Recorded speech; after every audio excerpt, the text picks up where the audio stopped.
Hi, everyone. I'm going to say some words in Portuguese, please, to have some information about our schedule.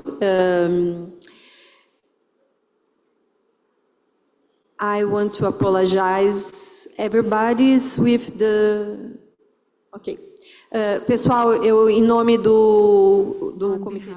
of the steering committee and our event, I would like to apologize for the delay we had in the morning, and to make sure that we have all the debates, and to make sure that we have all the contents of all the panels that we had, and to make sure that everyone can participate on the microphones.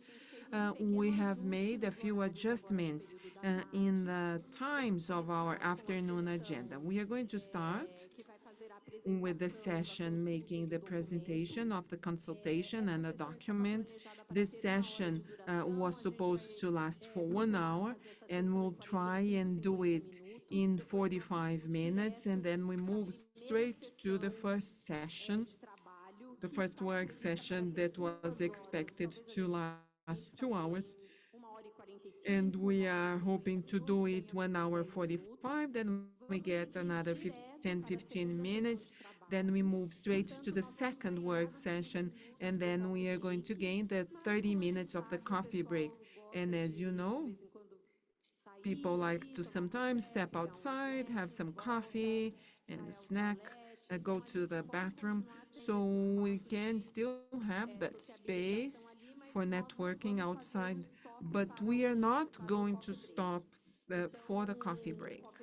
And so the coffee break will be there. I mean, the food and coffee will be there available, but we are going to continue straight with the session, and then we have the second session that was supposed to last 2 hours. We are going to have it in 1 hour 50 minutes, and in this manner we'll end today with the 3 sessions, and everyone having had a chance to participate within the scheduled time, with a slight delay maybe for the evening cocktail. But I think that we are going to have a good afternoon's work. So it was just to apologize for the morning, and then to say that we are going to move on as agreed. So thank you so much, and I wish us all a very good afternoon. Obrigada, Renata, por toda a informação. Com certeza, nós vamos gostar muito da próxima parte do evento. A próxima sessão é a apresentação dos resultados da consulta e a minuta do documento do NETmundial+10. Então, a gente vai apresentar os resultados da consulta pública, status geral e os preparativos para os integráveis do NETmundial+10. Por favor, Bertrand, você pode começar.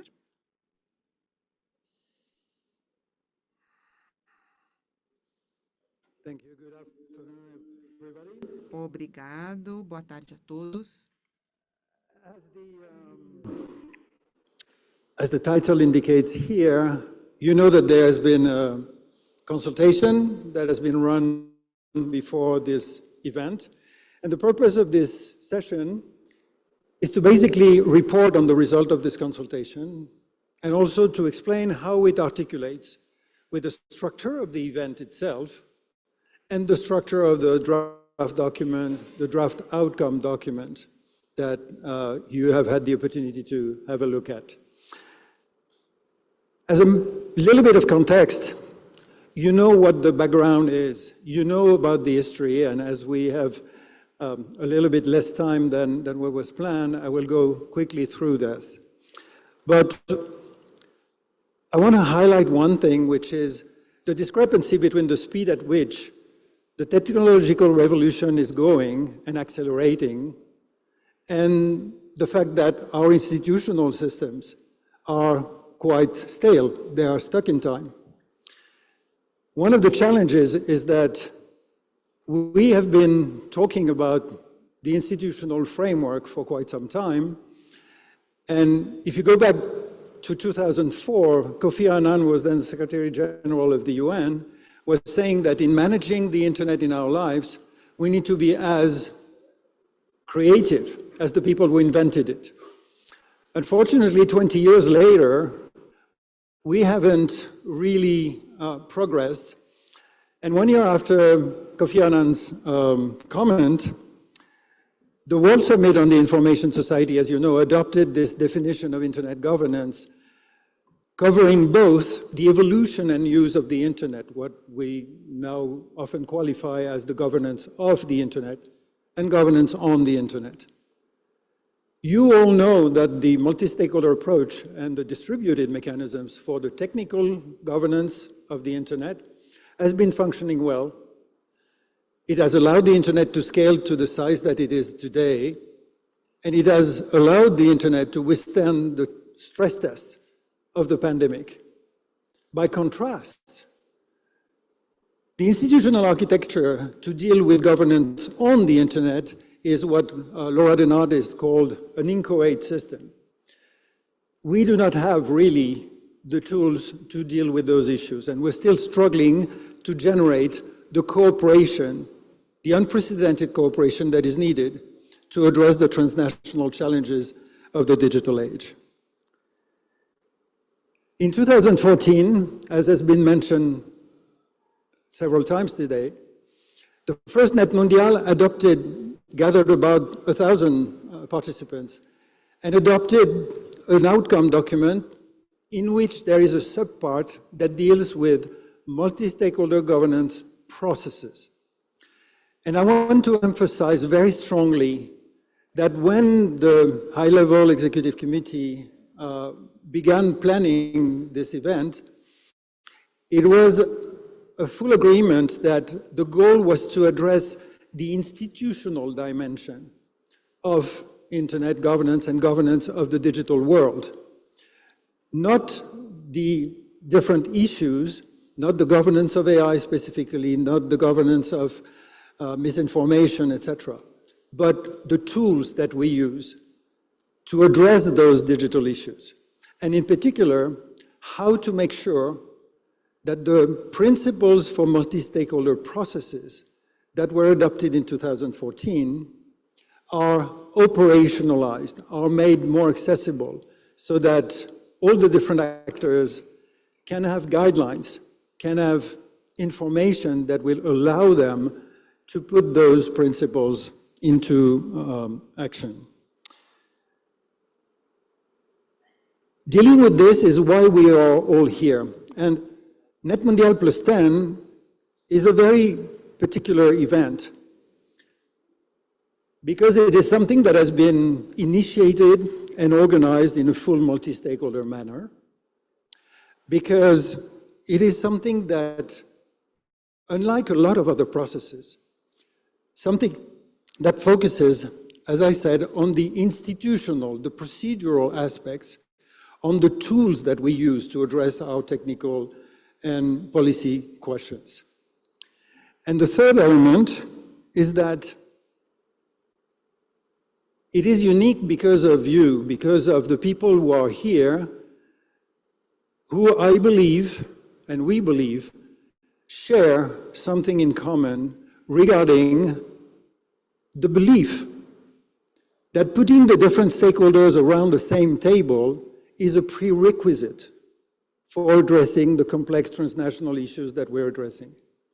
And mind you, this seems self-evident for you in this room, and also the people who are maybe attending online, but it is not at all something that is shared by everyone. And in this environment, the purpose of this event is to bring people together to precisely clarify and formalize this message in the context of many other processes that are discussing how the governance of the digital world should be organized. And so the purpose, as I said, is to present the results of the consultation and the structure of the document and how this event itself is going to be organized. It has been organized around, all of this is actually organized around three big legs. One is related to the principles for multi-stakeholder governance processes that were adopted in 2014. How relevant are they to today's environment? How can they be implemented better? The second axis is precisely operational elements regarding the actual implementation of those principles. And this is in a certain way the next step. After adoption of the principles 10 years ago, it is the moment to look at how to do it concretely. And the reason why we need to do this is because we need to be honest with ourselves. It is not easy to do multi-stakeholder processes, and people need guidelines, need guidance and process steps. And finally, the third element is this event takes place, as has been mentioned before, in the context of other processes.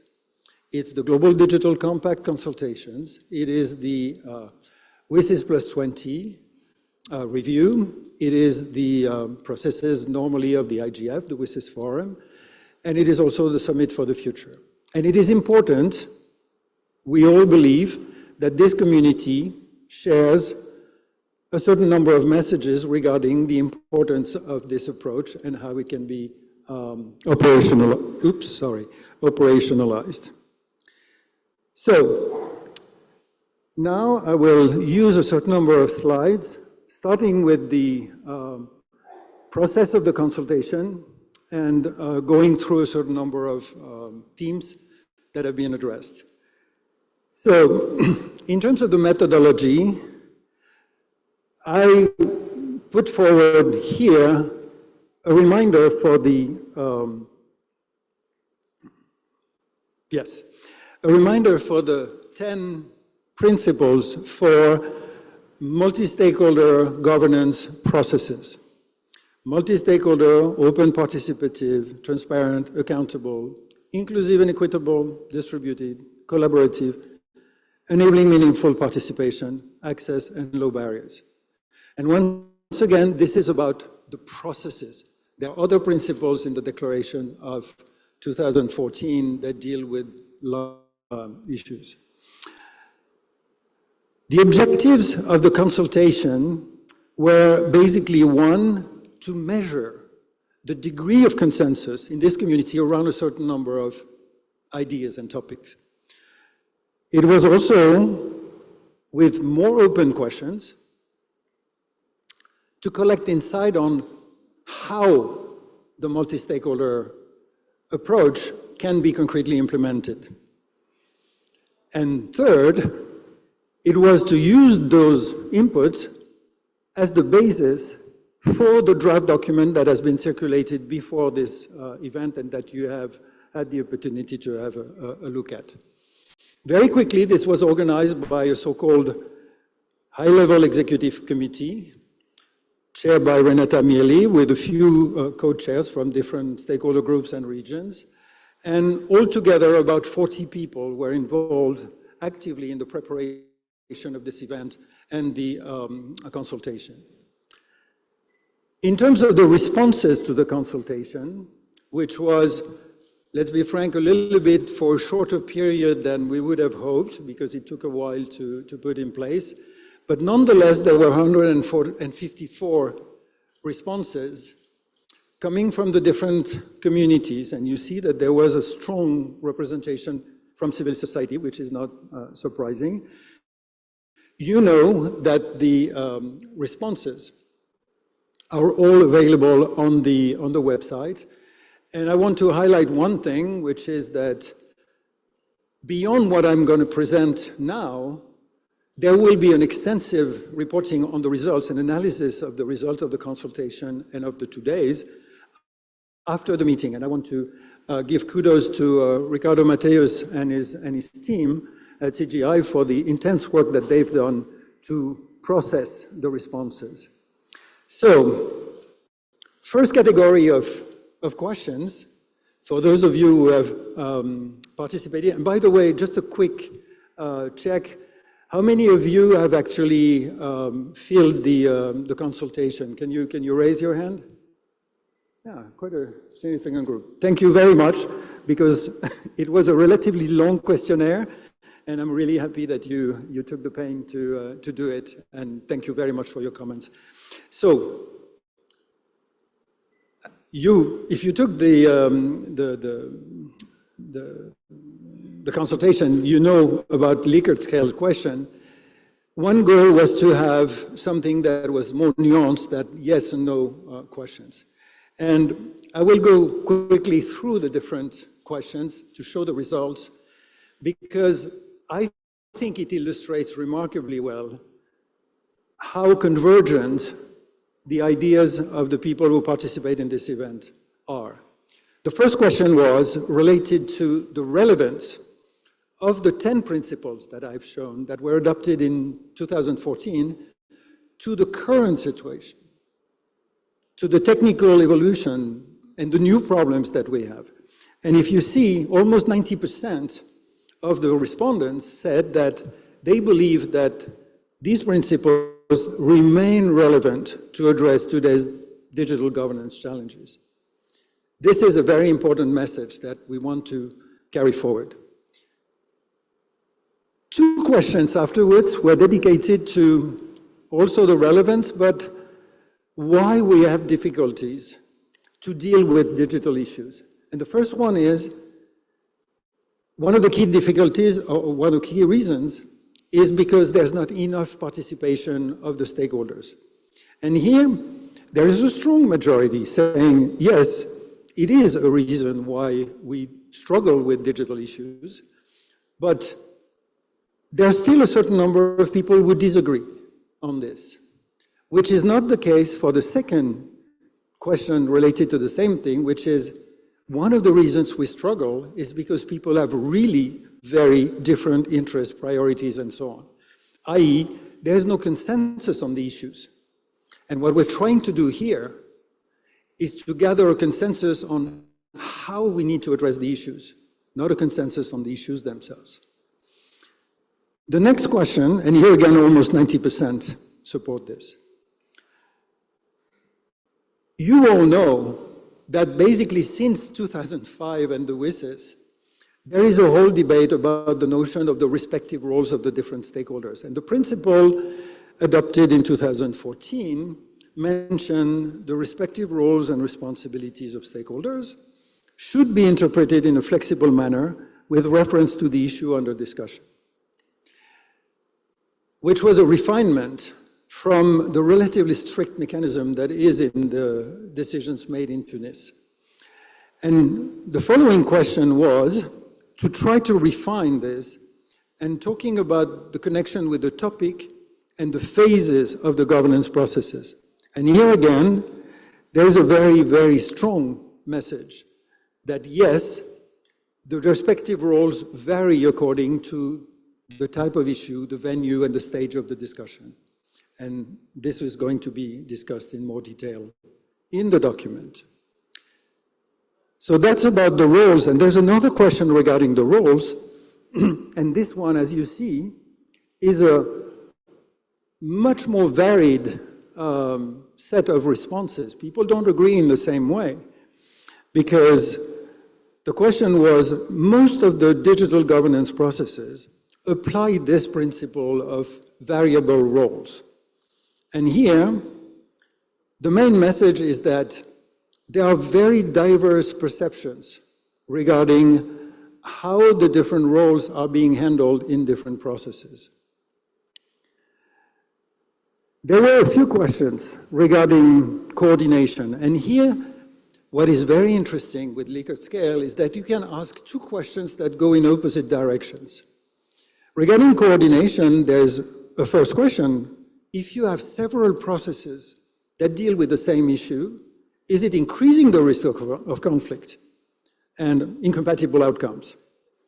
And there's a strong majority saying, yes, there is a risk there.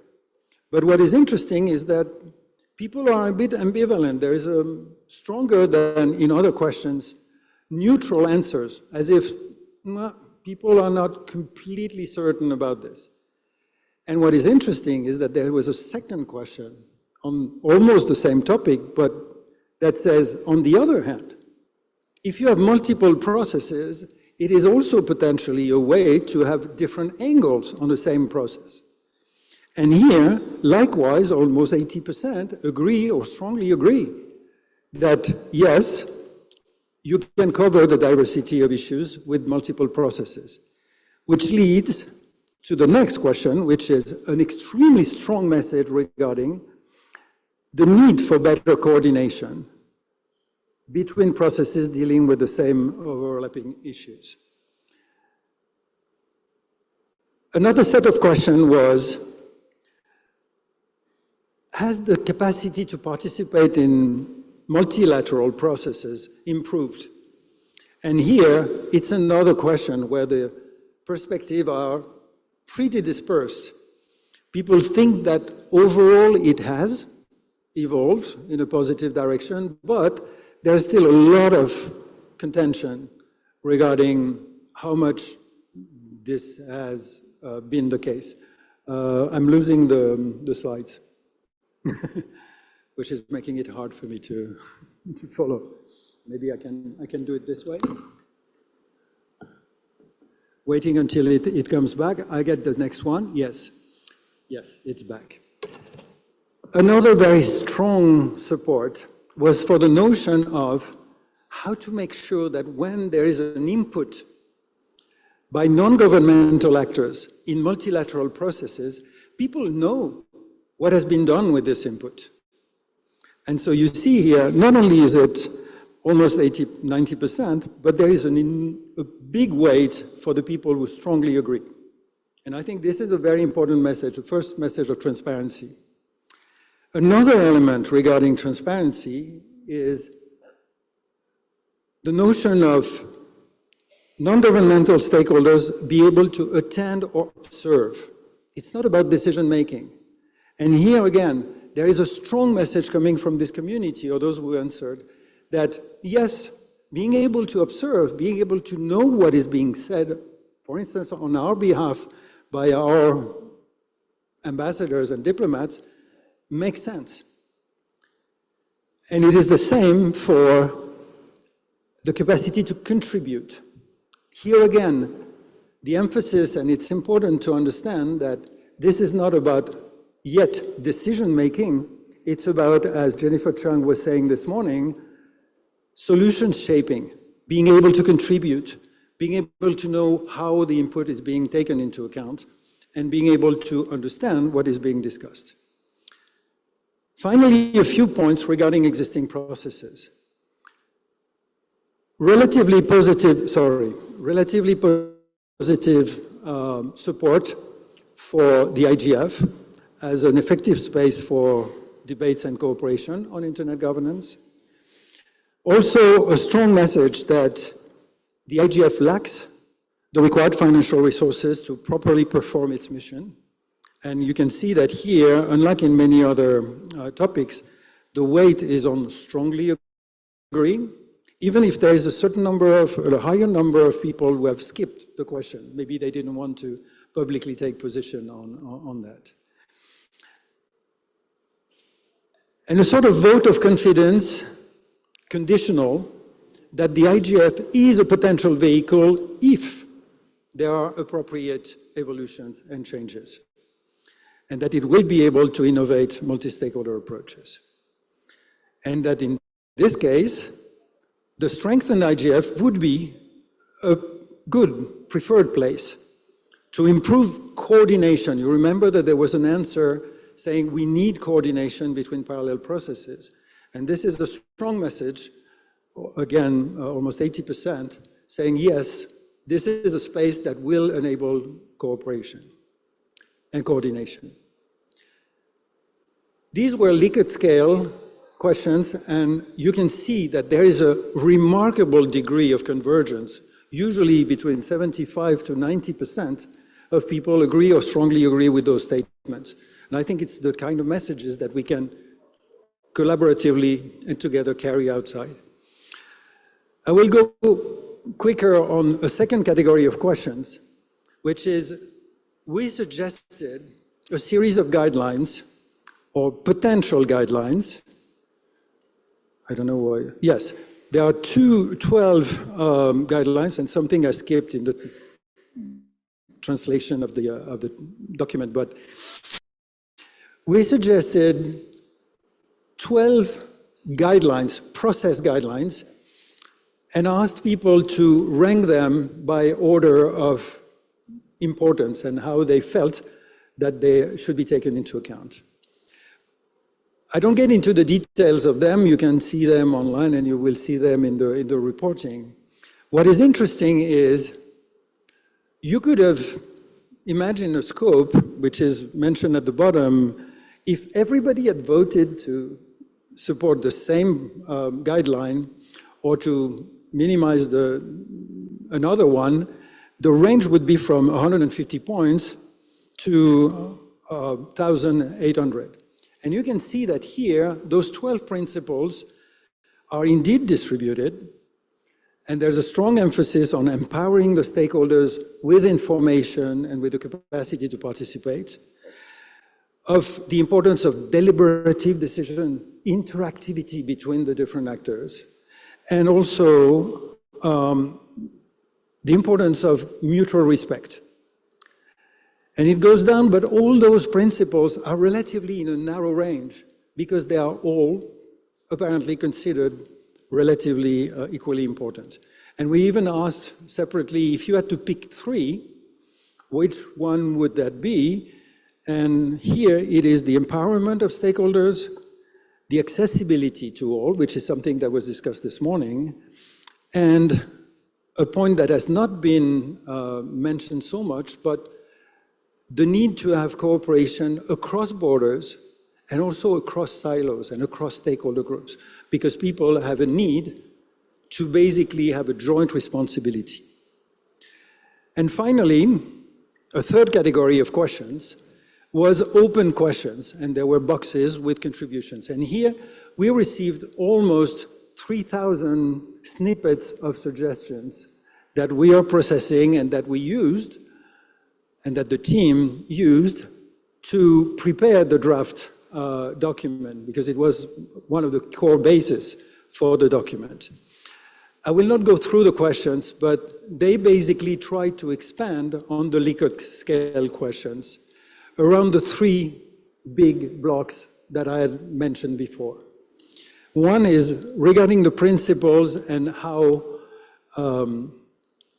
relevant or sufficient they are, should they need to be supplemented? Can we get suggestions for improving the implementation? How much coordination is needed? And the points that are highlighted there, you will see are used and are reflected later on the document itself. The second thing was the guidelines for multi-stakeholder consensus building and decision making. And here, and I think it echoes what the Danish tech ambassador was, or somebody was mentioning this morning, the distinction between the contribution of the non-governmental stakeholders in multilateral processes and the development and implementation of fully multi-stakeholder processes themselves. And here, in each time, there is a request to provide examples of good functioning mechanisms. And the third building block was the input into ongoing processes with the ones that I've mentioned. One, the IGF and the strengthened IGF environment, the Global Digital Compact consultations, the WSIS plus 20 review, and any other processes. So let me finish with the outcome and actually the meeting structure. And I'm really sorry there were glitches in translation from Google Docs to PowerPoint, apparently.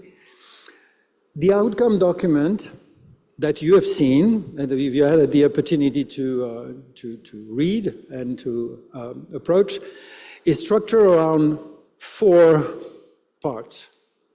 One is something that is connected to the panel we had this morning, the global challenges for the governance of the digital world. And the 3 other parts are directly connected with the three elements that I mentioned before. The principles for internet governance processes, the guidelines for implementation of multi-stakeholder mechanisms,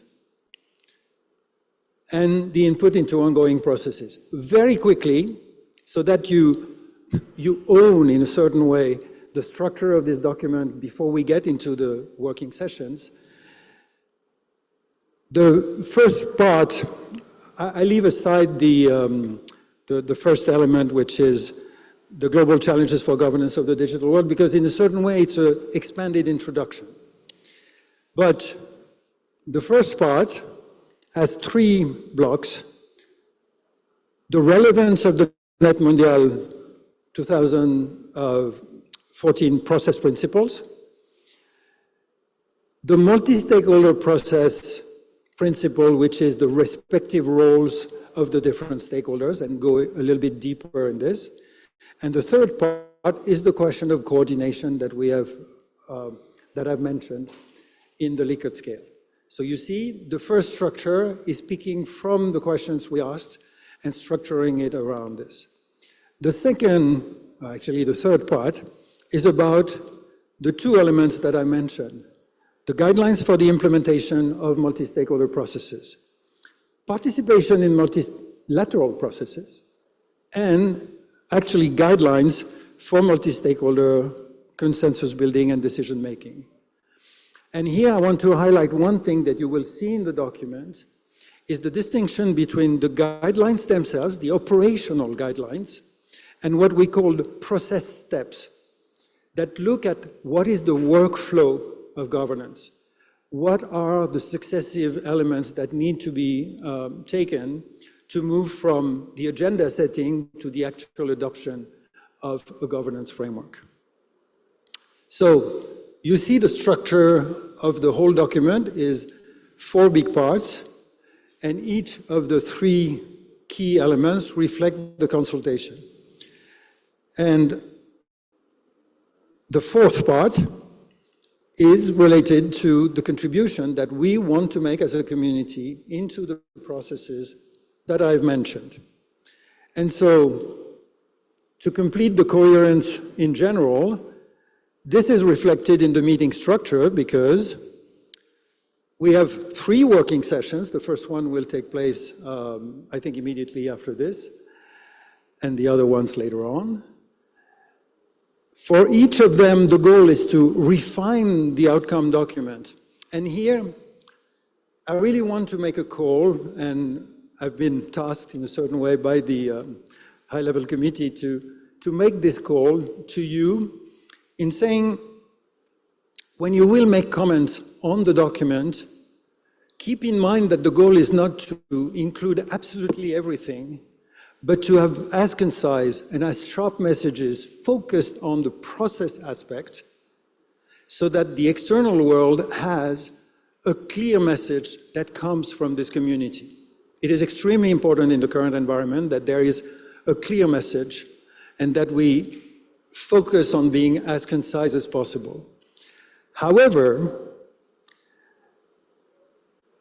this doesn't mean that in the working sessions you should be exclusively doing a sort of drafting or so. You can also make contributions like you did in the open questions of the consultation, because we are still collecting them during this event, and we will indeed report on everything that has been said afterwards. Because this is material that will go into other processes. So, working sessions to refine each part of the outcome document and to collect further contributions. And most importantly, to formalize meaningful consensus messages. So that's the main objective. With this is the conclusion, and I want just to share one thing, which is that in the current geopolitical environment of tensions, it is extremely easy to despair, and it is extremely easy to think that we're going on a bad trend. This community has the capacity to share an aspiration to a world where the governance brings together around the same table the people who are relevant on an issue-by-issue basis. And the question of what is the message that we give to the world, I think there is a very strong message, which is we can do better, and it is our responsibility to show the world how to do it. And I want to finish with one thing, which is, it is striking for me and for a certain number of people of my generation, the graybeards, to see in this room people who were barely born when we were dealing with the WSIS in 2005. And I think it is extremely inspiring to see that the new generation is continuing this discussion and that we will have meaningful discussions on how to carry this torch and generate the energy and gather the energy to carry forward this spreading the multi-stakeholder mission. With that, we have, I think, about 10, 15 minutes max. If you want to come to the different mics, keeping on the good tradition of NETmundial 2014, there are 5 microphones in this room on each of the stakeholder groups. So if I'm not mistaken, I have the list here. So the technical community is over there. The private sector is next. The governments and intergovernmental organizations are here. Civil society is there, and academia is there. So my question to you is, one, was this presentation clarifying the approach, and does it show enough the coherence of the method? What are your first reactions, knowing that you will have the 3 working sessions to go into the substance?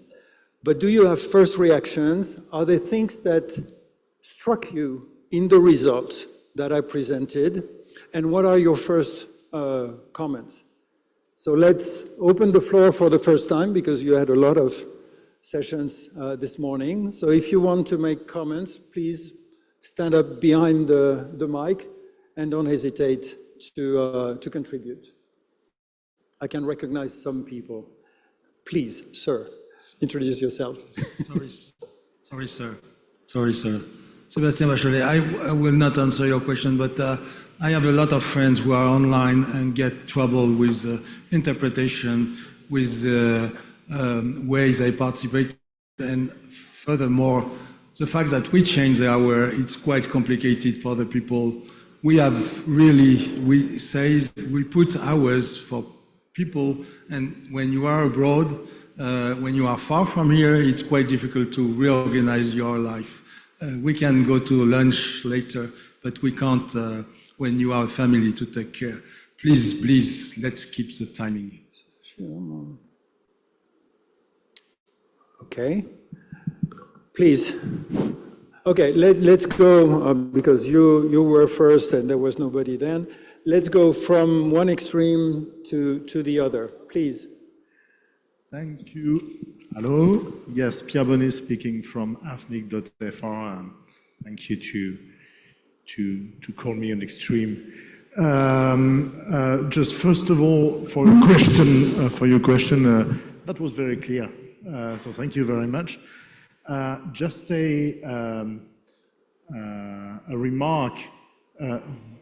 It's not seen in the result of the consultation, but it seems to me that we are very quick to pass from the internet governance to the digital world governance, or what is called the digital realm in the consultation, in the outcome.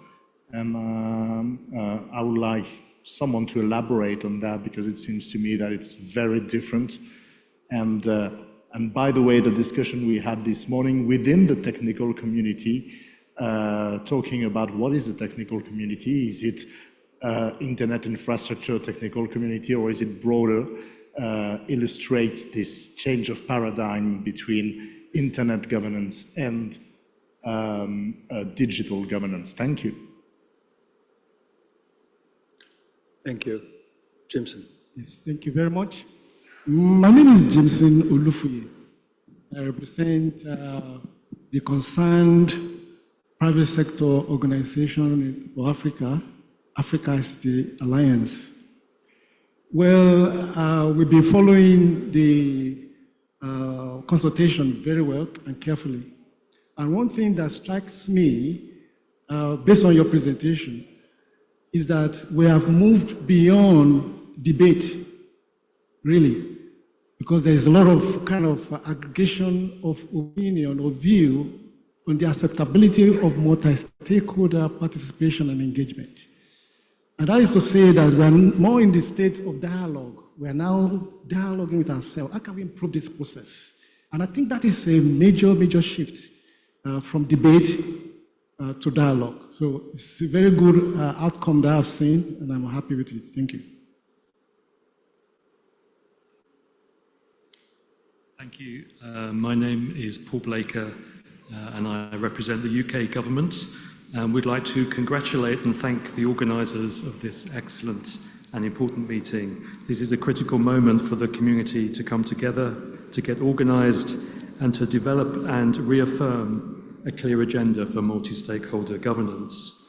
We welcome and support the draft outcome document, and thanks to all those involved, and thank you, Bertrand, for your summary presentation.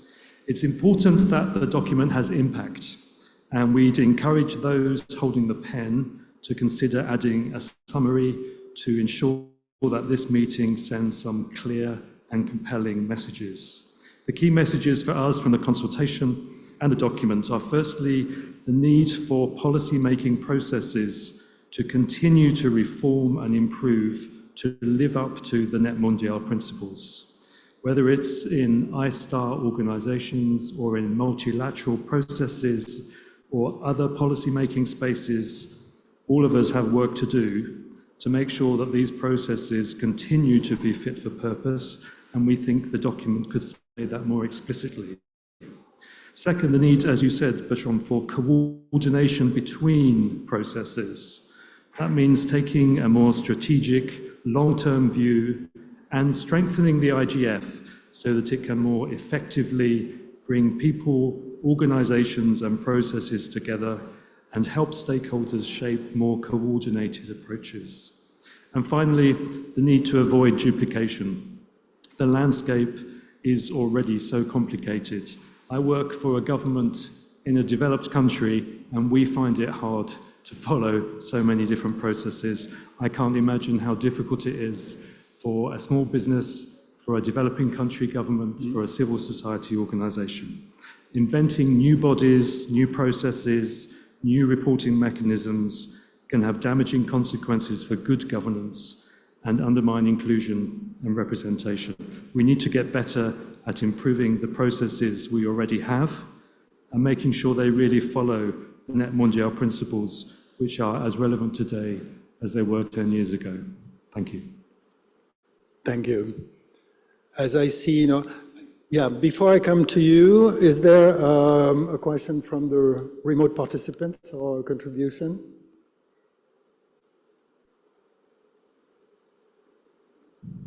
No, not at the moment. But please, I should have said that. Please don't hesitate if you're following remotely to put your questions in the appropriate basket. Yes? Aha. Nothing like taunting people. Do you want to read it? That's probably the best way. Testing. Yeah. We are receiving a request to speak in the microphone from Wood the Natris. Wood the Natris, please join us.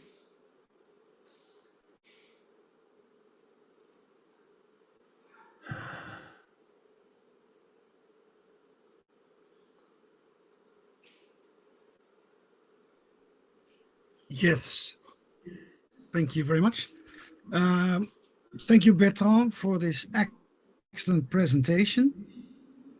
So it was very clear what is expected from us. Excuse me, Wood, can you speak just a little bit louder if you can? Try to get closer. Is it better? Yeah, that's better. Okay. Thank you, Bertrand. Thank you for this presentation. I think you very excellently explained what we're going to do in the coming days. On behalf of the Dynamic Coalition on Internet Standards, Security and Safety, which is an IGF dynamic coalition, we would like to stress that we think that security and safety of end users is severely underrepresented in the text. And that I think it's important for when we're talking about internet governance, that security and safety of all users of the internet should not be a topic that is almost overseen in this text. So that would advocate it to have it in the text, for example, in guideline number 6. Thank you very much for the opportunity and have a very successful meeting in Sao Paulo. Thank you. Thank you very much. Thank you, Wout. I think you can go, Wolfgang, because it was in this way, and I was nobody from civil society yet, and then I can go over there. Wolfgang, please go ahead, because we were going one past there, and then we'll come back to you. Thank you very much. My name is Wolfgang Kleinwächter. I'm a retired professor from the University of Aarhus, and I think that an important message is in the title here when we speak about the governance of the digital world. I think this title is based on the broad definition 193 member states agreed in Tunis on internet governance.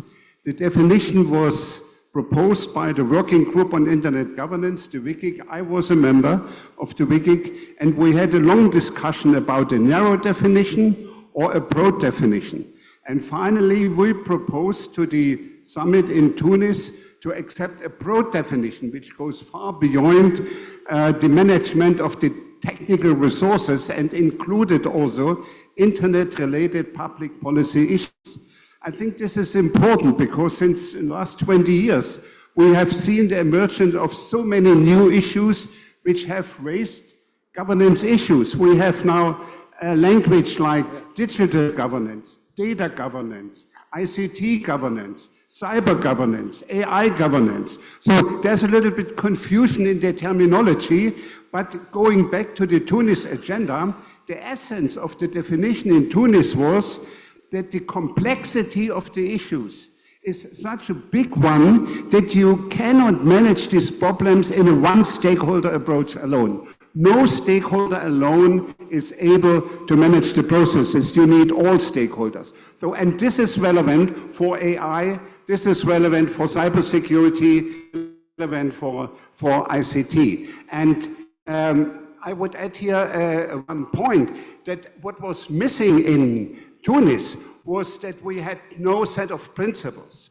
This gap was solved 10 years later in the NETmundial with the NETmundial principles, so we have a framework of principles. But what was missing 10 years ago was procedures. And I think this is now extremely important that we have now in the section on guidelines, have criteria for a measurement, you know, what really multi-stakeholder processes are. So it's about not only the yes or no for multi-stakeholder, but the how. And the how is important, and the guidelines give us now a mechanism in the hands where we can measure, you know, how multi-stakeholder processes are. And I invite the academic community beyond NETmundial+10 to develop a mechanism where they can measure multi-stakeholder processes. This could be a good task for GigaNet at the next IGF. Thank you very much. Thank you. We will, if you don't mind, I will close the queue. No. I keep the people who are there, but I will close the queue afterwards to catch up with the time. If there is one person online, I will make an exception. Is there somebody? Okay, so if you don't mind, if you wait 1 second, I will go to the online contribution.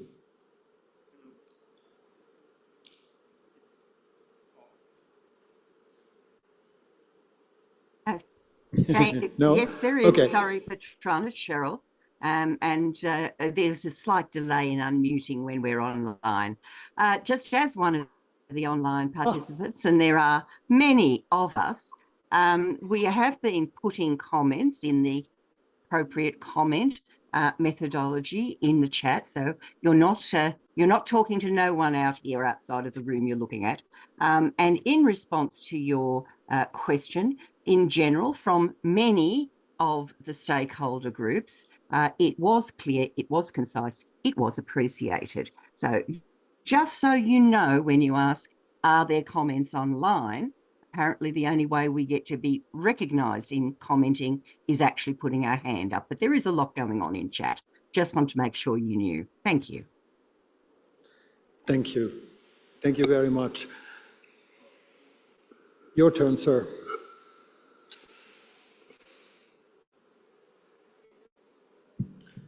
Hello, good afternoon. I'm Anderson Santana, a journalist from the Northwest region and activist.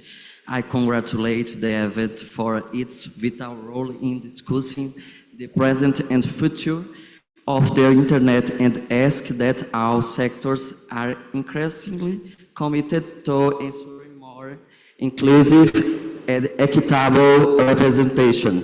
NETmundial+10 is crucial to shaping the future of internet governance, but we must recognize the pressing need to expand the participation of rural, indigenous, quilombola communities and tools with... Thank you. I'm sorry that the last sentence was lost. Can you try to see if the last sentence was lost? The NETmundial is a crucial tool shaping the future of internet governance, but we must recognize the pressing need to expand the participation of rural, indigenous, quilombola communities and those with low connectivity. Thank you. Thank you. Thanks for your patience. Please. Yes. Yes, you go. Hello, everybody.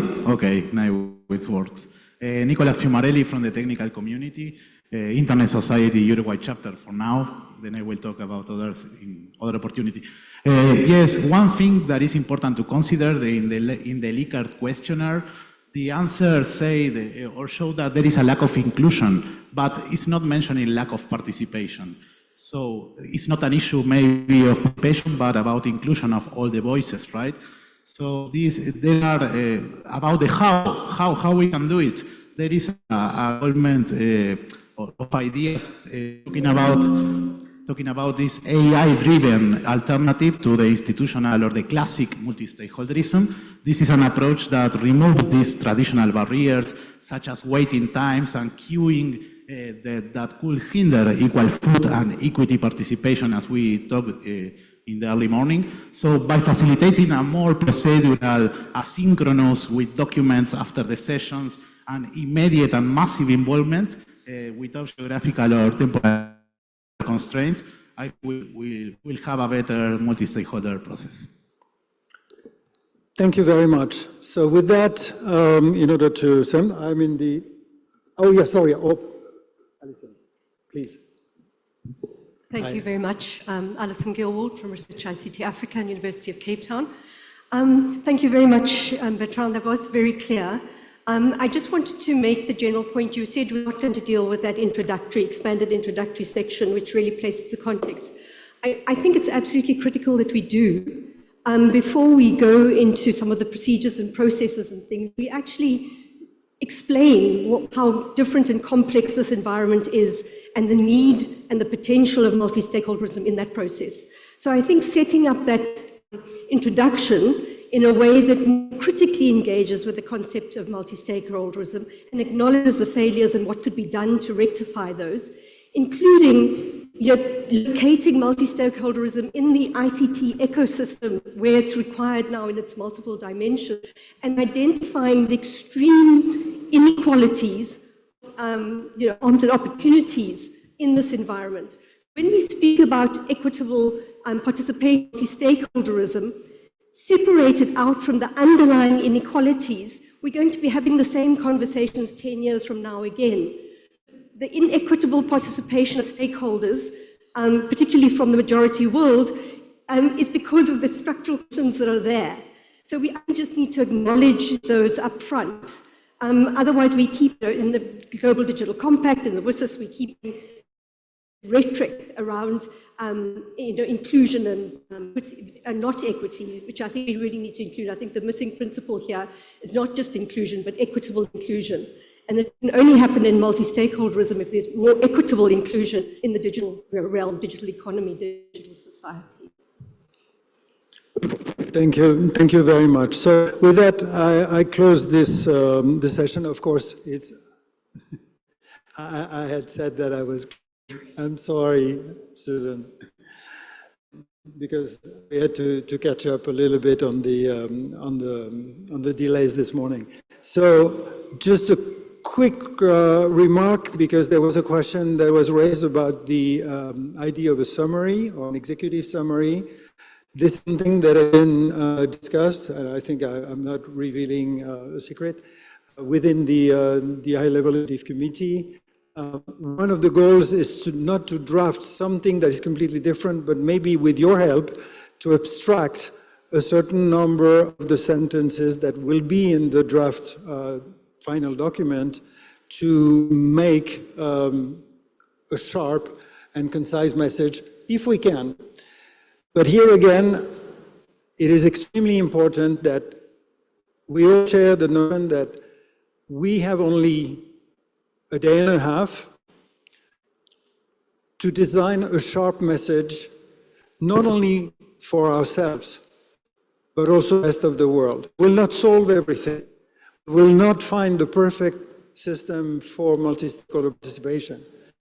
But what I think we are all here to do is to join forces to have a coherent message externally, not that there is one single model, that we do believe that getting the different actors around the table is necessary to solve the different issues. And Wolfgang has answered the question that was raised before. This is indeed about the digital world, the governance for the digital age, and the large interpretation of the definition of internet governance, so that it is not restricted in a defensive manner to protection of the existing institutions, but that it is also about improving the other ones and a positive vision. With that, I thank you much, and I give the baton to the next.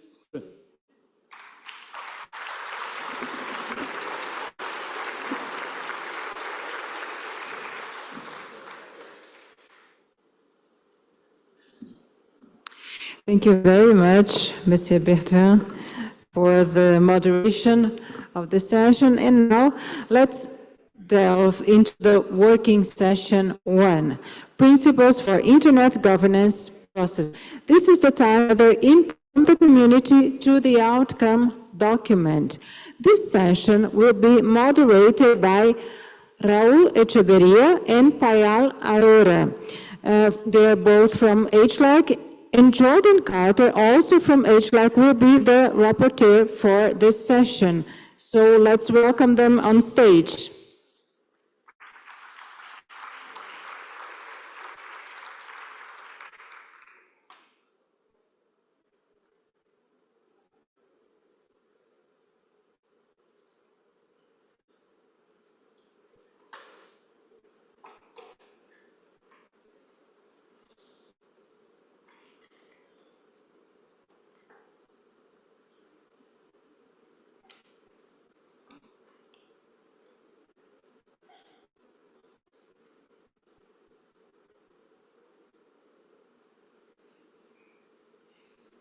So you can now feel free to start, okay? Good afternoon, everybody. Just give us 1 minute to be ready.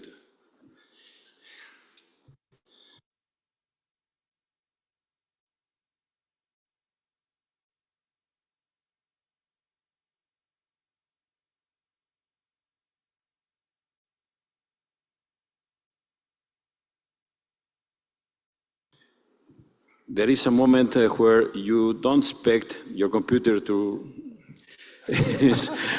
reboot, but it always happens with when you are not expecting that. Okay, welcome everybody. Bem-vindos. Boa tarde. Todo mundo. Welcome. Raul, as it was already introduced, and we are here with Pale and Jordan, all the three of us members of the high-level executive committee, and we are here to do our best effort in order to really stimulate a conversation on the contents of the outcome document. I think that the presentation from Bertrand was very good, very useful. In fact, he already said many things that we were planning to say. The ideas, as Bertrand explained in 2014, we in NETmundial adopted a set of principles. In fact, there are 8 groups of principles on human rights, on security and stability, cultural aspects, and other things. And one of those groups is the group of Internet governance process principles. And this is the group of principles, the 10 principles that Bertrand showed in the previous session on the screen. This is what the discussion is about today, and where we are asking you to share your opinions and views. The consultation we organized that was presented by Bertrand shows some interesting things, and there is a general perception that the 2014 process principles are valid, and not only are valid, but they are necessaries for dealing with the present and future challenges.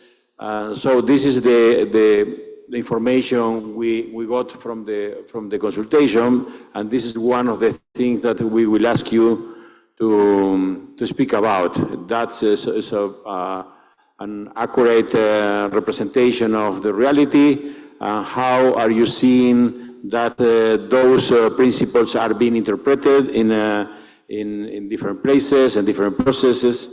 What's your experience, your takeaways from other processes, governance processes? Other pillar, we could say, is the implementation. And while the opinions vary depending on the stakeholder groups, there are some variations, but in general we can say that there is a broad support to the idea that we still have to work on the implementation of the 2014 principles, that they have not been fully implemented in every local, regional, and global processes, especially in multilateral processes. So this is another point where we think that your opinions, your comments would be very valuable in order to continue working toward the outcome document. Finally, in the consultation, there was also a question with regard to the need to conduct further conversations and dialogues with regard to the possibility to update the principles, and obviously those principles adopted in 2014 are not carved in stone.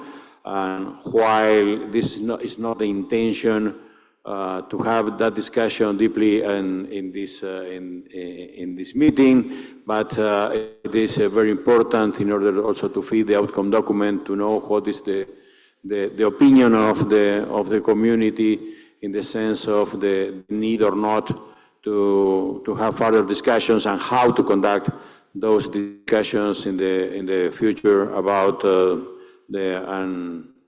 updated or improved version of the principles. So that's the induction. And before speaking about some logistics, Pale, do you want to add anything, please? Yeah, just just a brief few points drawing from the morning session so we can move forward is I think it's very clear that we need to reaffirm our commitment, not reinvent the wheel. The question is how do we get people on board and breathe life into these principles?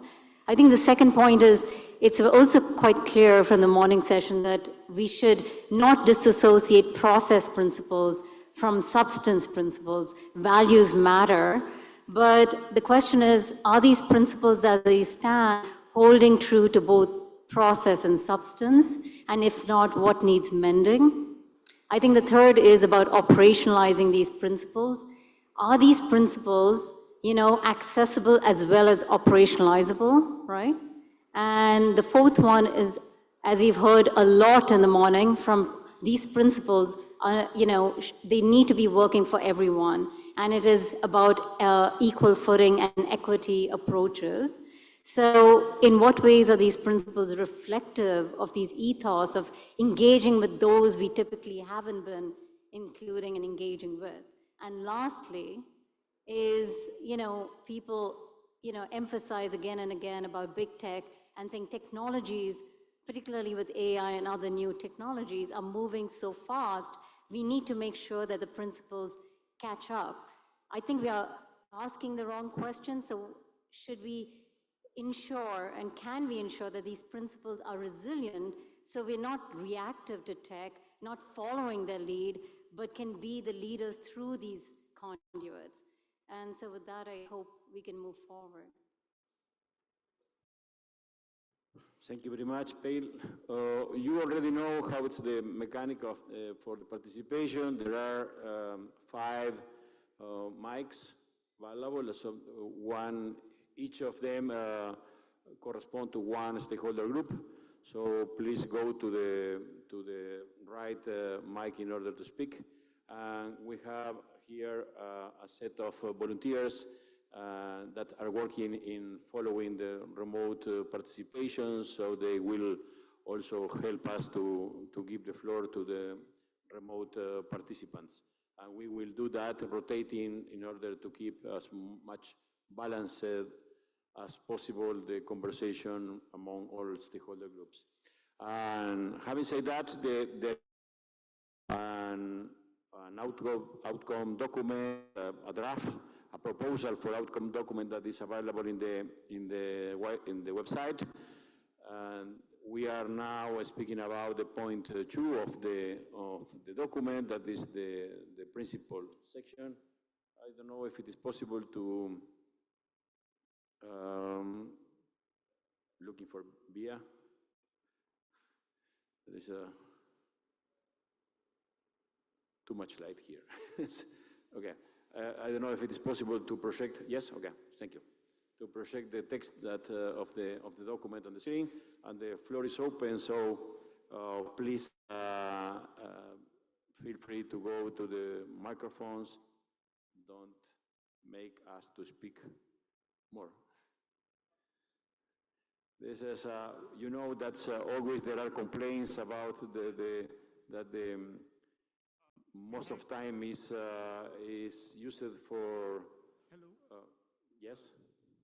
Yeah, we have one people online from technical community, please. Jamili Velasco. Okay, we start by the technical community. Okay. Go ahead.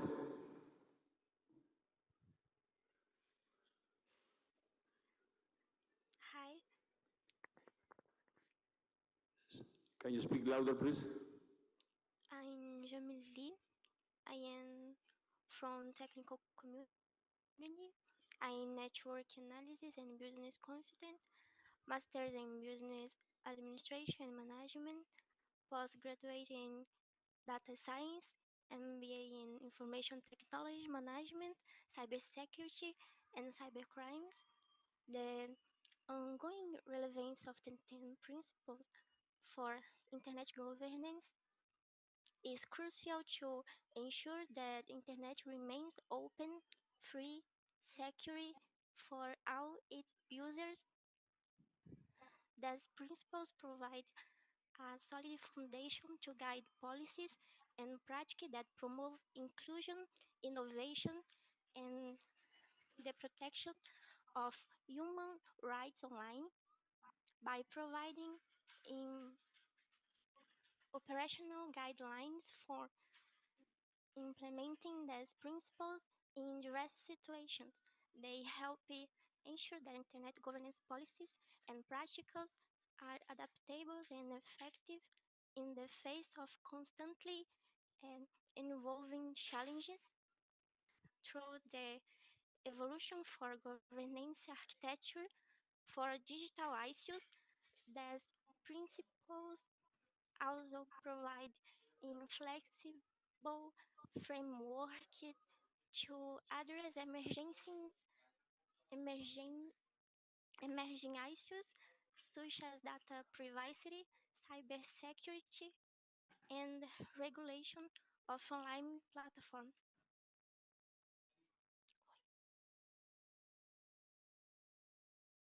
Okay, thank you very much. Here we have Jordan. My right is taking notes of all the participations, and he will provide a summary at the end, trying to collect all the significant points. Please go ahead, civil society. Good afternoon, Olga Kyrylyuk from Internews. I would say the principles remain relevant, but probably after 10 years, we should not only be talking about how we should be implementing these principles, but also looking into the mechanisms, how those processes, of those internet governance processes, which claim to be multi-stakeholder and all these other points, how do they actually comply with all these principles? So probably there could be some formal, informal self-evaluation, external evaluation mechanism, which could help us to see whether indeed those who claim to be all of that, they actually are all of that. Also, the technical comment, I think that's not maybe that much critical, but probably good to have these principles formulated in a uniform manner, because if we look at the first 8 of them, they are formulated as how the process should look like and with the adjective. And then we have the 2 last ones, which are formulated as a noun. So it does not hurt to make the 2 last ones, for example, accessible with low barriers and agile, not to have them different from the rest ones. Also, another comment I would like to make is about the sentence on the 4th page, which sounds like that. This is because it is the very clash of perspectives, insights, interests, and priorities that generates the solutions needed. I would say it's never the clash of perspectives that creates the solutions. It's otherwise the willingness to listen and to give up something of your position in order to accept something from the other's position. And this is what we see, this is what the consensus building is about. So I would just suggest delete this sentence because it does not have any valuable meaning here when we talk about multi-stakeholder and different interests and perspectives of different stakeholders. And again, coming back to what was already mentioned, that there should be some clarity throughout the whole text about what we are talking about, whether this is governance of digital world, digital realm, whether this is internet governance or digital cooperation. So it would be really good to have some uniform language throughout the text, or otherwise just explain what do you mean by each of these concepts. Thank you. Thank you very much. From which group? Civil society. Civil society, so go ahead, so we have one. Yeah, okay, Marita Moll from civil society will speak now.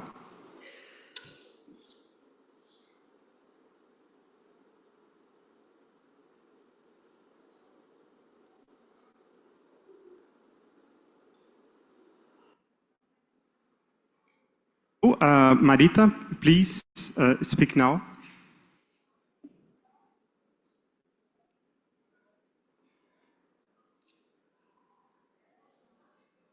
Maybe we can pass to the next. No? We have another person from Amrita. Should we? Marita, yes, go ahead.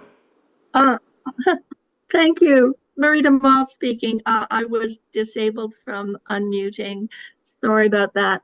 I just put some stuff in the chat. which I wanted to read out, suggesting that the internet governance had to proceed via the multi-stakeholder model, which includes civil society and end users as equal partners with government, technical, and commercial industrial groups. And we need to pay a little more attention or really focus on accountability and transparency in a grassroots, bottom-up decision-making process. So I don't hear those words here very often at the moment, at least not so far, about the need to continue with our grassroots and bottom-up processes, which is the only way which we're really going to have solid multi-stakeholder contributions. Thank you. Thank you very much. Let's go to academic sector, please go. Can you hear me? Awesome. Good afternoon, everyone. My name is Carlos Guerrero. I'm here as part of the academia sector, more specifically the University of Salamanca in Spain. Regarding the principles for internet governance processes, I have a proposal that is to consider the inclusion of a new principle, the principle of environmental sustainability. I would like to offer also two reasons why this proposal should be considered. The first reason is the great importance for the internet community to recognize and make visible the impact that digital technologies have on the environment. Now, highlighting this level of importance is not new. In 2024, NETmundial participants decided to include the principle of access and low barriers, which, if we look closely, is not really a principle applied to governance processes, but rather an idea about what internet governance should aspire to. I truly believe, given the climate emergency we're living in, the time has come to include a principle related to the environment in our NETmundial+10 outcome document. The second reason is related to the first one. The organizers of the public consultation have indicated the interest in sharing the results of NETmundial+10 with other internet governance processes, such as the IGF, the Global Digital Compact, among others. So in that sense, we have here a unique opportunity to send a clear message to these processes and to the actors that participate in them, specifically the governments. Now, I concede that 10 is a magic number, but we can figure out how to include if the people that is participating here consider this is enough important to be included as a principle. Thank you very much. Thank you. There is any online participant from academic sector? No? So let's move to government, please. Susan. Thank you. Susan Chalmers from the United States. I'd just like to make 2 points very briefly.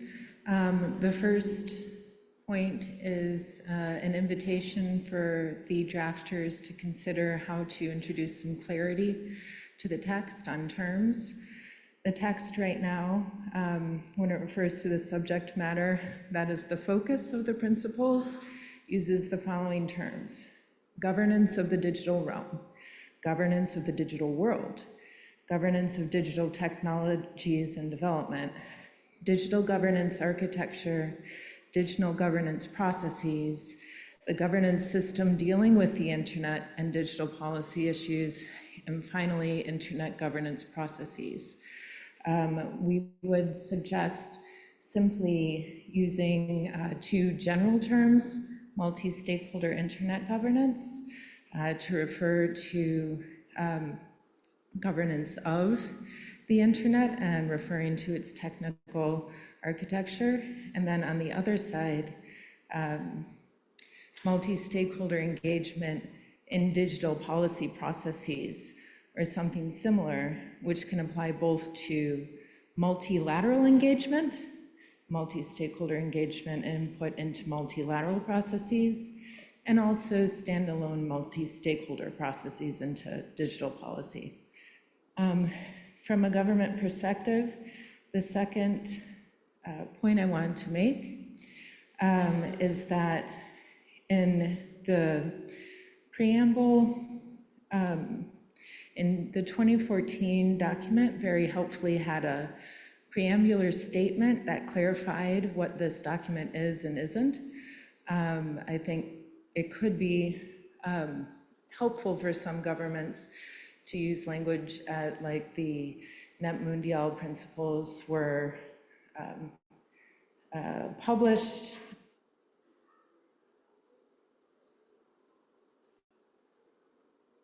Sorry. It seems that it's not working.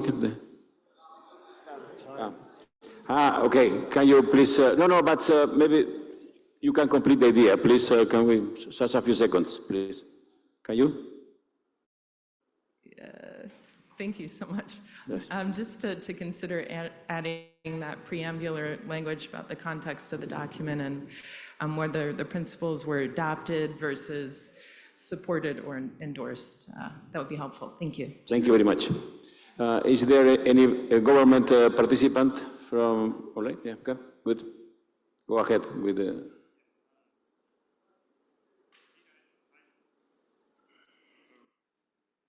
Hello. I represent Government of India. We should consider following the key remarks to consider when deliberating on the principle of internet governance. Building connectivity for the next billion and empowering achieving digital citizens require a collaborative commitment toward bridging the digital divide and promoting universal and affordable access for all. This effort can be enhanced through human-centric development-oriented, sustainable, scalable, secure, accessible, and inclusive digital system, such as DPI, digital public infrastructure, that have demonstrated their potential. Their safety, security, resilience, and trust within the digital ecosystem are vital to advance digital transformation and effectively harness the opportunity and address various challenges it represents, such as urgency to accelerate inclusive digital transformation for all, especially for unserved groups and people in vulnerable situations. Data play a critical role for ICT and global development. It support sectoral advancement, advancing the UN SDGs and enables informed decision making. India is the only home to the largest user base, but also a significant data reserve. Therefore, we give increasing importance to privacy, ethics, and respect for sovereignty to underpin digital data governance. We seek to foster a digital ecosystem that promotes respect from human rights, privacy, protection of data, personal data for all, contributing to implementation of 2030 Agenda of Sustainable Development and achievement of SDGs. The internet governance ecosystem plays an integral role toward achieving this vision, and we must strengthen it further. Thank you very much. Thank you very much. So we are going back to civil society here. Ready? Thank you, Raul. Can you hear me? Yes. Jason Pielmeyer from the Global... Sorry, I think that everybody learned the fact that that when the time is over, the microphone will stop functioning. So please, you have 2 minutes. Okay. Okay, thanks, Raul. Jason Pielmeyer from the Global Network Initiative. I just want to raise 2 points, which are relevant to this second section, but are actually recommendations that perhaps fit better in the first section. And that is because the first section contextualizes the second section. The second section currently focuses on the internet governance process principles. As you noted, Raul, there are a series of broader internet governance principles from the 2014 document. Presently, in the first section, the document just reaffirms those process principles, which some could interpret as a step back from the broader set of principles. I don't think that was the intent of the drafters. I think we should clarify the document specifically by saying that we reaffirm the continued relevance of the internet governance principles and the 10 specific principles for internet governance adopted in the 2014 NETmundial document. The second recommendation that I would make is also to reinforce language from 2014, perhaps in the same section of the preamble, stating that we reaffirm the internet as a global resource which should be managed in the public interest. That language, which should be managed in the public interest, is from 2014. And on behalf of civil society, we think it's important to reiterate it in this outcome document. Thank you. Thank you very much. There is a civil society online participant. Go ahead. Yeah, please, Amrita Chowdhury. Hi, hope I'm audible.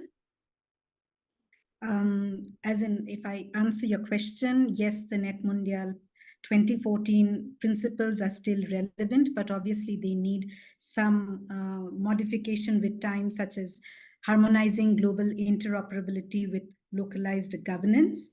Also, how there is a need to delve more into how to optimize the multi-stakeholder governance so that the flexibility can be improved, the representation and accountability can improve, and also the issues like emerging issues of rapid technological advancements, etc. How to explore mechanisms to create more accountability, transparency, and oversight in this decision making in these aspects is important. Another point which one of our colleagues wanted to raise and is not there is, while the term accountability has been used several times in the document, but nowhere is it mentioned accountable to whom. So perhaps, and without a direct idea of what kind of accountability is expected and to whom, the words sound a bit meaningless. So perhaps that needs to be looked at, and that is all which I want to raise in this aspect. Thank you. Now it's working. Thank you, Amrita, very much. Please, the clock is not working. I don't know who is in charge of that, but if it could be fixed, it would be good. We are going to technical community, and thank you. And we encourage people from private sector to also to participate. The line is empty. Go ahead, please. Hello, everyone. Good afternoon. My name is Tobias Prado. I am speaking on behalf of Internet Society Brazil Charter. I want to thank the organization and all the stakeholders here for contributing with the development of Internet governance principles and processes. But much has been said about regulatory and public policy making processes at the national level that threaten multi-stakeholder governance processes and the Internet way of networking. Leading to the fragmentation of the internet. In the point 2.3, the draft brought important recommendations about coordination of governance spaces. In third paragraph, it has been said that new working methods needs to be developed to improve coordination while avoiding conflicts. So some organizations address this in the open consultation, and I would like to know how you addressed these concerns on the draft construction, once despite there being a clear effort to extend the IG's outgoing principles and process to the digital world. A specific message on this issue was not addressed as well.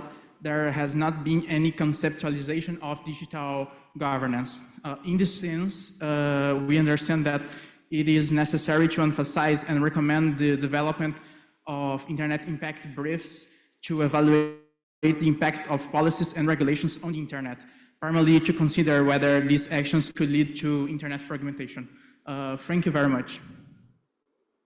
Thank you. We have anybody from technical community online? Well, actually, we have from private sector, Mrs. Laurie Schulman. Okay. Go ahead. Thank you.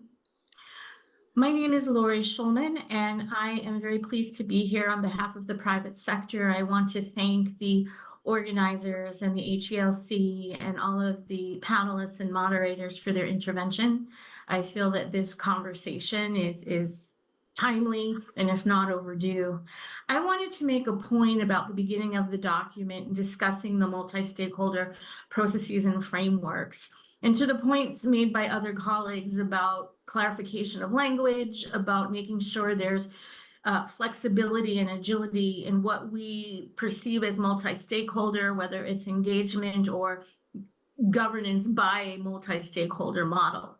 In that regard, in section 2.2 of the document rightfully acknowledges that each stakeholder group has different roles and responsibilities depending on the topic and phases of specific government processes. The distribution of roles and responsibilities between stakeholders is an ongoing and contentious area of debate.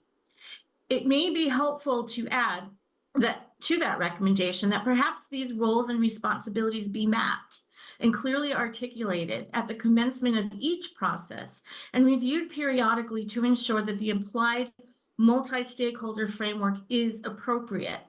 This would allow for flexibility and self-reflection on a process-by-process basis. What works in one forum may not be optimal in another. And I'm adding here, as a member of the private sector, it was noted in the documents, many of these multi-stakeholder designations were done 20 years ago or more, and things have evolved. A great example is myself. I represent a trade association whose members are primarily in the private sector, but we also include academics. We also include students. We also include civil society actors who are interested in intellectual property protection. So there are stakeholders who probably are wearing many hats. And I think it would be appropriate from time to time to ensure that what we're designating as stakeholders in a particular context is appropriate. Thank you. Thank you very much. We'll beg you to be a little patient because we are trying to balance the participation from different groups. So please, Jorge, government. Hello, boa tarde. Jorge Cancio, Swiss government. Happy to be here in Sao Paulo. So I think the document, and it couldn't be otherwise, as I'm in the drafting committee, so to say, I'm fine with how it is drafted.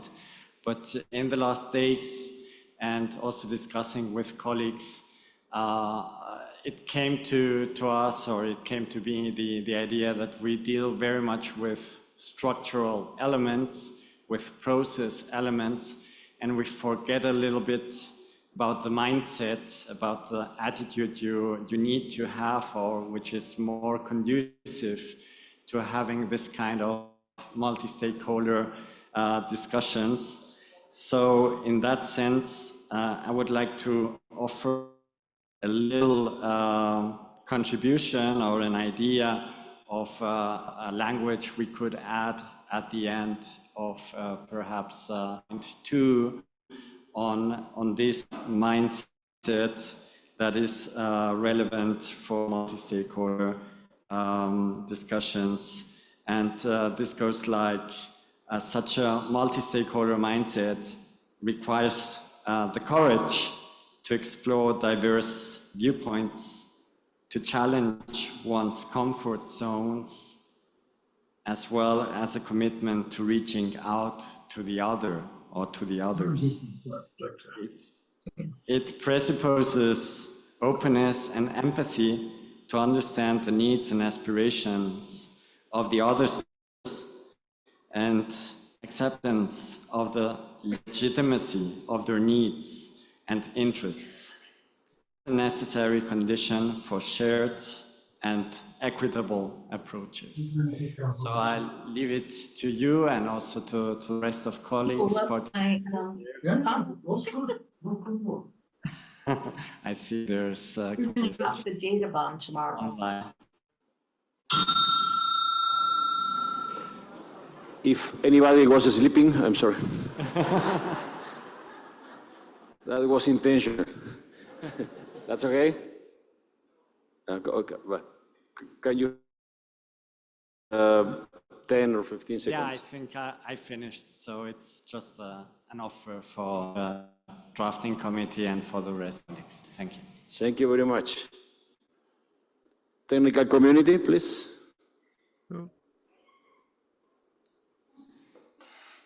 Thank you. Byron Holland from CIRA. We operate .ca, top-level domain operator. as well as the underlying DNS, a number of DNS infrastructure and cybersecurity services as well. First, I just want to say thanks to the organizers, and certainly thank you to all the folks who worked hard building this draft document. There's lots of great work in it. I'm going to stick to things relevant to a technical community member. I have a couple of observations and suggestions. Like the US government representative said, there are many different uses of the words digital realm, digital governance, internet governance. I think we need to clarify those. I see those as two very different spaces, digital governance and internet governance. Not only do we need to clarify them, use them separately, but we also need to use them consistently throughout the document. I think that would clarify the document and enhance the document significantly. And I think this is particularly relevant because there are very important distinctions between internet governance, governance of the internet, fundamentally the governance of the technology that actually operates the internet, and governance on the internet, the governance of the applications we see and interact with, like platforms as well as the new technologies. And this is a critical distinction. Governance of the internet has been discussed, debated, enabled for probably 25 years, and while never perfect, it's well established. And it's fundamentally based on multi-stakeholderism. It's the tech that's put 5 billion people online, and quite frankly, seamlessly dealt with the pandemic and all of those challenges. The digital governance, digital realm, is going to have to deal with many new and emerging issues, be they technological like blockchain, AI, quantum, as well as many very important digital issues like misinformation or online harms, among numerous others. These are by definition alternative and emerging spaces. They deserve their own space. I don't think there can be a monolithic solution to all of these governance elements, and we just need to take that into consideration. Thank you. Right in time. Thank you, Byron. So please, civil society. Hi. Hi, I would like to grasp this opportunity to speak in Portuguese. So, meu nome é André My name Fernandes. is Andre Fernandes. I'm director of the Institute of Research in Recife. And I would like to say a few things about civil society. Even though we have the principles and they have been expressed, we do not have evident practice and a true consensus. The significant word that appears in the guidelines is not translated into infrastructure to assure the inclusion of different voices. We see with concern the fact that we cannot advance in critical theory or become undeniable recently. In Brazil, this is a dual inequality that affects not just that we are economic farmers, and also we have the interior of the country. This reality is shared by other countries in the global south. So it seems that certain filters in principles, if they're existent, they will not result to anything, not even close to multi-stakeholder participation. Three concerns. It's not about some futurology. Racism is a cross-sectional issue that reinforces inequalities in the north and of the globe. Environmental, because we have a catastrophe and everything is based on the maintenance of extractivist dynamics that we are doing in a technology that is exhausting the country. And lastly, a regional concern incorporating that there's a very diverse reality in each label that is assigned to a country or sector. And this makes the system way more complex. Thank you very much. I will ask everybody not to applaud every participation because that it will not be good for how it the session. One thing that I'm asking to the participants is to be indulgent with the translators, so don't speak very fast.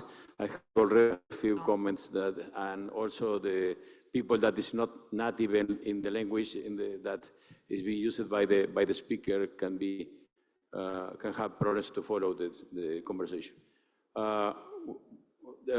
Which sector? Okay, go ahead. Okay, we have Walt Denetris. We have Walt Denetris. Can you repeat, please, the name so we can take notes? We will receive now Wout de Netris. Okay. Yes, thank you. Hello, Raul. Hello, Joao. And everybody, once again, I would like to point to security and safety of all end users. I think that is a principle missing in the list, and I would advocate to add that unless we add it to accountability. Why? I think for two reasons. All end users are at this moment open to attacks that they literally often cannot do anything themselves about, despite all the responsibilities that an end user at home receives. And why is that? Because many of the internet standards that are security related and ICT best practices are not being deployed by industry. So I would advocate to add security and safety to the principles so that it is clear where responsibilities are. And when it is my own personal responsibility, I will have to do that. But in many cases, I can't. I can't make my bank deploy DNS security, for example, and it hasn't. On the final comment on the IGF itself and the intersectional work, I think that is an opportunity that is perhaps a little bit underlighted here. It's mentioned, but I think that it could be used as a best practice for policy networks and dynamic coalitions to actually debate these sort of questions that are up in the air, and that way get more weight when they come up with an action. So if that could be added as a recommendation to actually use the IGF in its new more intensively, then the IGF will become more prominent and more important. So thank you. Thank you very much. So please, Academy. Hi, I am Carolina Alvarez from Universidade Federal de Juiz de Fora and from the youth delegation of GI.br. I would like to build on our colleague's former comment from civil society about a matter that perhaps should be included in this section of the document, in the sense that the internet governance principles are shared values, should not only be reaffirmed, but also further developed to address current concerns. Specifically, the accessibility principle, for instance, should address not only the accessibility for people with disabilities. We should adopt a broader view of the principle to address issues of accessibility regarding income and regional disparities, lack of physical infrastructure, especially in developing countries, and age-appropriate accessibility to contemplate children, teenagers, and elderly users of the internet. Thank you. Thank you very much, and thank you for being so concise. Please, remote participation. We'll have now Marcus Christoph. Academic sector, right? Yes, hello. Yes, can you hear me?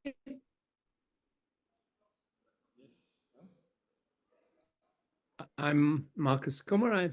I'm listed as a senior advisor to Diplo Foundation, but I was also previous stakeholder groups, government, UN, and technical community.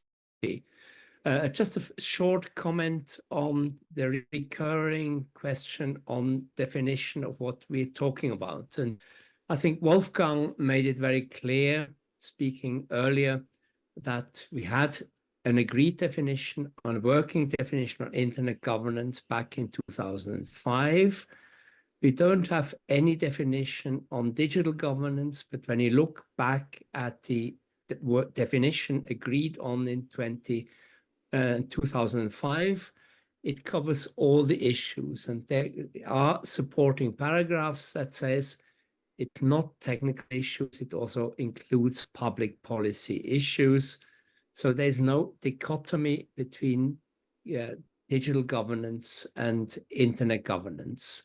And my short intervention would be just to make sure that this outcome document reaffirms that the principle of internet governance covers everything.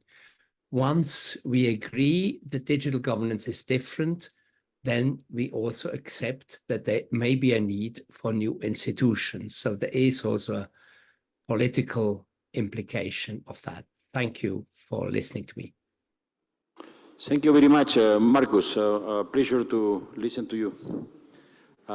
Please, governments. Thank you. Pierce O'Donoghue from the European Commission.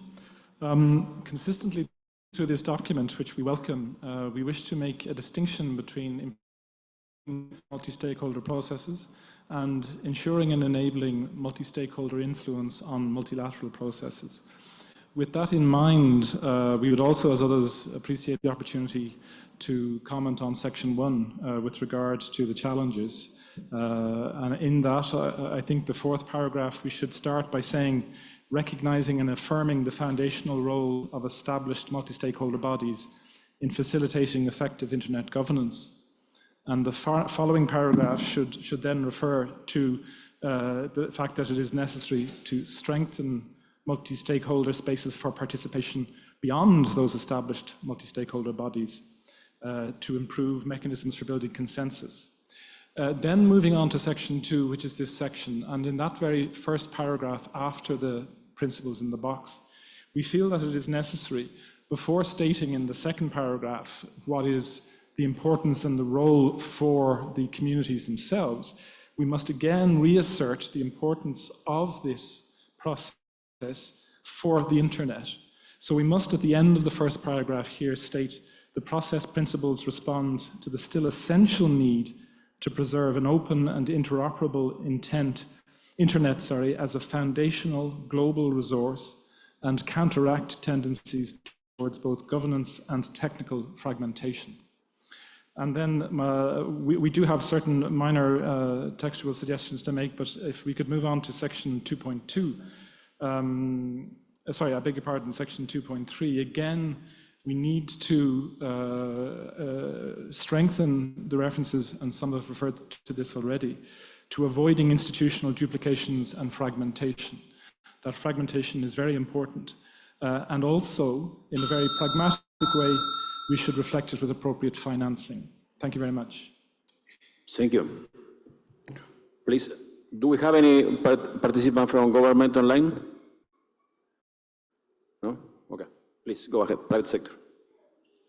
Thank you. This is Mark Darisgaud. I run an internet governance consultancy.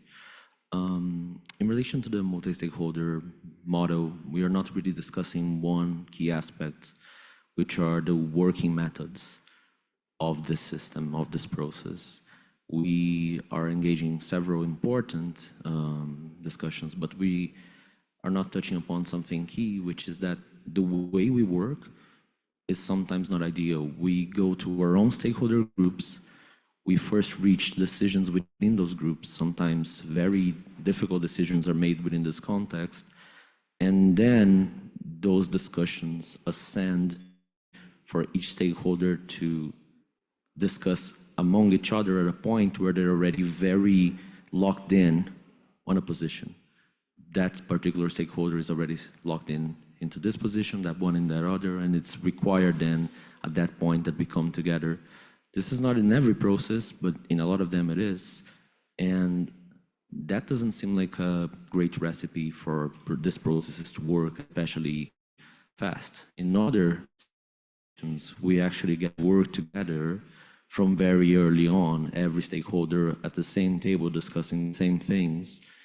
And this expedites the processes a lot because we get to understand the positions very early on and actually try to build together. So how do we move towards a system that actually tries to include actors on this at the same table as early as possible so that we get to flag what are the discrepancies, what are the pluses? Because whenever we are taken to have to discuss this at the highest level at the end of the process, that doesn't seem to work out very well. So maybe we should discuss a little bit about the methodology of multi-stakeholder processes and work. Thank you. Thank you. Nicolas Fiomarelli, Technical Community, ISOC Uruguay Chapter. Yes, I am in line with what Mark said. I think that the principles remains the same as 10 years ago, but we need to think about how to implement it better, like the evolved Internet Governance Forum, or maybe just say in the IGF Plus, because we have the transparent principle, but we don't have a process to track and visualize every stakeholder contribution, how these comments are going in the bottom up from the local, national to the regional to the global IGF messages at the end. Also about the accountability, we need to have a system that tracks every decision-making processes and stakeholder contribution per region, per different demographics, right? Also, the inclusive and equitable principle, we need to have more asynchronous documents working because these queues are limited. We have time constraints. Not everybody could travel. Not everybody can connect to the internet to participate. So we need asynchronous documents and participation.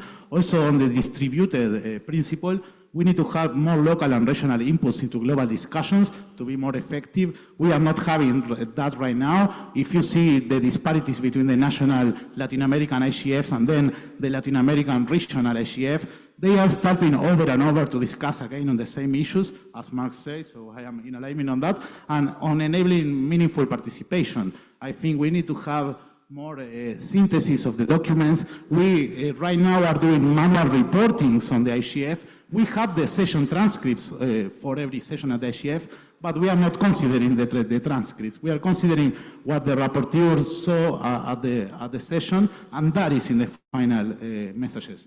So we have also this access and low barriers principle. We know, and this was severally talked about this, that not everybody had the same opportunities to be at the IGF or at these processes.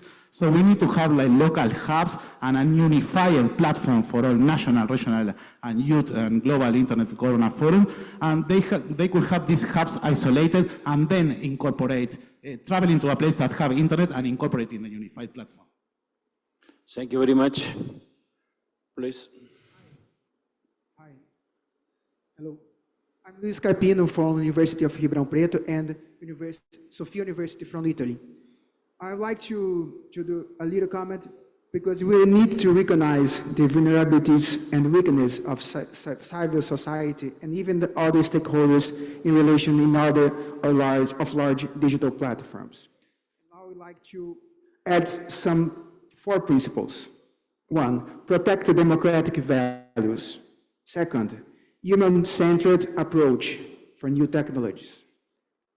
3, duty of care. 4, respect for human rights. That's all. Thank you very much. Please. Hi. Paloma Lara Castro, representing Derechos Digitales. I'm going to be speaking regarding specifically meaningful participation while we celebrate this inclusion and also the recognition of the different power dynamics in order to truly ensure the effectivity of the accessibility in the multi-stakeholder processes. There needs to be a specific mention regarding the necessary mechanisms so that processes are truly accessible. This is especially considering the lack of inclusivity that there is in current and past processes worldwide and also national and regional wise. So in this sense, we push for adequate notice, funding, and accessible accreditation systems. We stress the need for a range of robust participation options, including travel and visa support, to ensure meaningful engagement for all stakeholders. Also, considering historically excluded groups that have been excluded within these processes, there is a need for inclusion within the inclusive participation of specific attention to including women and minority groups considering the prevailing gender disparities. This principle must emphasize the active involvement of underrepresented communities to ensure a diverse range of voices in Internet governance processes. This inclusion should be reflected in the composition of decision-making bodies and opportunities for leadership roles. Thank you. Thank you. Thank you. Luciano, Brazilian government, Brazil Foreign Affairs Ministry. 2 comments. I think we have heard many remarks on the discussion of the principles. And I think a lot of the comments made and the suggestions made are very relevant and make sense.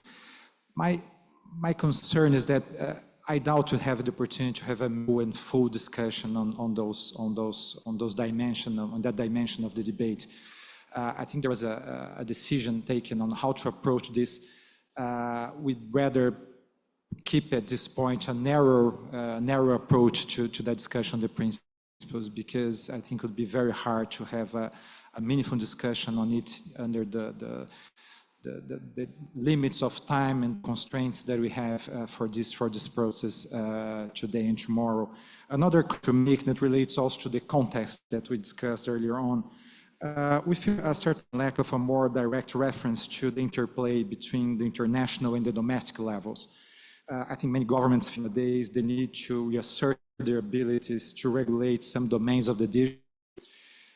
We go through an age where sometimes you cannot even send a notice to a company because the company does not have an address in your country. You cannot impose a fine, and you can have an address or economic base in your country. You cannot tax because there's no economic basis in your own country. And the effects of these regulatory efforts, to a great extent, they also depend on international cooperation. So they are interrelated. They are not contradictory in any way. So in our review, the strengthening of governance at the international level is directly related to the strengthening of governance at the national level as well. And multi-stakeholder engagement is appropriate and necessary at both levels. So I believe that point somehow should be reflected in the text that we're discussing. Thank you. Thank you very much. Thank you. Jimson? Yeah, thank you very much. Jimson Olufi, Africa ICT Alliance. I decided to come forward to support the statements made by Professor Hogan and Marcos with regard to definition. We need to stay consistent with what is already established with regard to internet governance. Internet governance. The idea of maybe using digital governance, it has to be maybe interchangeably if we're to really go ahead with it. We do not support the issue of having a new institutional framework. We do not support it. We believe whatever we're going to do must be within the framework of existing institutions. So we're having dialogue so that we can improve the working methods, as said earlier, and improve on the system. So also, whatever term we're using here, we should define it. Any acronym should be properly defined. Maybe if you use ITU, you should mention it fully. What does it mean to avoid any form of, to avoid confusion? Then lastly, would like to support a statement by George with regard to mindset. Mindset is so key. You know, some people could have mindset that, oh, maybe it's not going to work. You know, it's not going to work. But let's make it work. Because when we aggregate all views together, we will have a better product, we have a better outcome. Thank you very much.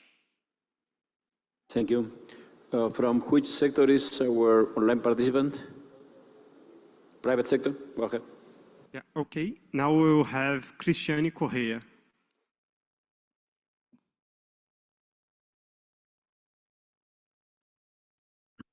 Hello, my name is Cristiane. I'm from Abrinci, is a national Brazilian association for internet service providers. And we do recommend that in order to guarantee the process and protection of human dignity under this preliminary internet governance process, we should embrace 5 other principles in order to align that. Equality and non-discrimination, participation and inclusion, access to information, and sustainability. Only by considering legitimacy as multifaceted phenomenon based on democratic accountability, it would be possible to design platform governance and internet governance models that stand globally and also domestically. Also, this gravitational center of new regulatory regime is the creation of a duty that cares that should guide actions that strengthen internet governance. Abrinci also recommend a baseline regulatory premises that highlights domestic and international levels, and also asymmetric competition measures able to strengthen in an appropriate manner to responsibility of all actors to ensure a safer internet and governance. NETmundial should embrace the idea that regulation and governance must be side by side as one. Thank you very much. Thank you. Boa tarde, meu nome é Rafael Broderud, eu sou advogado e mestre em Relações Internacionais, pesquiso na área de I'm cibersegurança. Rafael Bergut. I am a researcher and represent Senator Sergio Vieira de Mello. I am here speaking because we are talking about internet governance in Brazil, and this is a very important mechanism for all of us in Brazil. We have to discuss how we see internet today and how we expect to have it developed for the future of our country. Just as we've heard from the minister, our policy in Brazil is very important for representing the country and for all the discussions of cyberspace all over the globe. But I would like to tell you a little bit, and building up on what we've heard before, about the concept used of some terms used in the text. A lot is said about cyberspace, and one difficulty for the dealing of some international agreement, multinational, bilateral, multilateral agreements, is because there are some vague terms, some terminologies vaguely used. For example, information security and cyber security. For example, in the United States, they have a very much technical based discussion, whereas in Russia, they have a much more philosophical side of it. So the text uses a number of terminologies which tend to be somewhat vague, and as a consequence, the text is not immediately understandable in terms of the political nature of IGF for the world. Thank you very much. Civil society. All right, thank you. This is Carolina from the DNS Research Federation. I actually wanted to raise a point that picks up on Susan's earlier comment, and I think it's actually been raised by multiple people in the comments today, and that's the reference to internet governance and digital governance as separate terms. I actually stood up here to say that section 2.2, where we speak about the multi-stakeholder process principle, speaks about just internet governance, and I was going to suggest that we should be bold and expand that to say that we further affirm that the principles of the regional NETmundial articulate a concrete pathway for multi-stakeholderism, not only for internet governance, for digital governance. Marcus made me have a sort of second thoughts on this point and whether we need to be discussing internet governance and digital governance as separate terms, and I think that's quite clearly something that it's going to impact the full document. So I think we maybe spend some time sort of assessing the pros and cons of whether to go with one term or the two. I also wanted to mention in this section 2.3, coordination of governance spaces, the preamble of that sounded a lot like diagnosis to me, and I was hoping we could make them more like statements. For instance, saying things like, it's challenging for us, the multi-stakeholder community, to follow simultaneous duplicative processes, right? So it doesn't feel like, academic, descriptive, but it feels more sort of actionable. And the last point I wanted to make in my last 20 seconds, for those of us who have concrete suggestions on the language of the text, is there any way we can make that available to the drafting team, given that it's clear we're not going to be able to discuss those details on the mic? So any comments on that would be appreciated. Thank you very much. So, Susan, you are not longer in the queue. Okay, go ahead, please. Hello, Tiago from the Brazilian Data Protection Authority. My comment is quite synergic with the last one. And considering the current principles, maybe there's a concept that we should also add, which is coordination. We've seen that in a lot of speech today. And I mentioned the distributed principle because I see there's synergy with that. I would say that it's surely we need a distributed ecosystem for internet governance because it's a very dynamic process, but at the same time, there's this urge for better coordination of these decentralized initiatives so we can take advantage of synergic approach and avoid unnecessary duplications. And also coordination could mean interaction, which also has been mentioned today between multi-stakeholder and multilateral processes. So as some suggestions, we could think about the principle of accountability and also include some description of accountability of governments on reacting to outputs of the multi-stakeholder agenda. Collaboration, we could mention the collaboration between multi-stakeholder and multilateral approach. And finally, for enabling meaningful participation, we could mention that mechanisms should be implemented to guarantee that multi-stakeholder processes outputs are considered by multilateral decision-making processes. Thanks. Thank you very much. Helen, please. Okay, it's a little bit high up from you, but okay. So Helen with Amazon. The NETmundial 2014 principles are sufficient. They are evergreen and technology neutral, two important characteristics to ensure their durability. Efforts should be made focused on their implementation on a wide scale rather than on development of new principles. When setting up processes to discuss and take decisions on digital policy matters, organizations and governments should consider setting up modalities that enable their systematic, sustained, and substantive participation of all impacted stakeholders. This includes inviting expressions of interest from all stakeholders, ensuring their participation cannot be vetoed by any one actor, ensuring the processes themselves and their modalities are transparent so that stakeholders know when and how they can best contribute, providing sufficient support for differently abled, at-risk, or under-resourced stakeholders, proactively incorporating stakeholders with wide-ranging technical expertise in policy discussions and the establishment and enforcement of government regimes, and lastly, ensuring these processes are built to resist favoring the interests of particular stakeholders over others. As a default, contributions from stakeholders, whether written or verbal, should be archived and available for review for all. Thank you. Thank you very much. Hello, my name is Thiago. I am a law student from the University Center of Brasilia. And one subject that I believe needs addressing in our document is the respect to human rights in the digital spaces. On topic 2.3, specifically in the third paragraph, it is stated about the importance of the IGF to coordinate governance spaces, specifically stating that it is an open nature, hybrid approach, and inclusive design attracts support.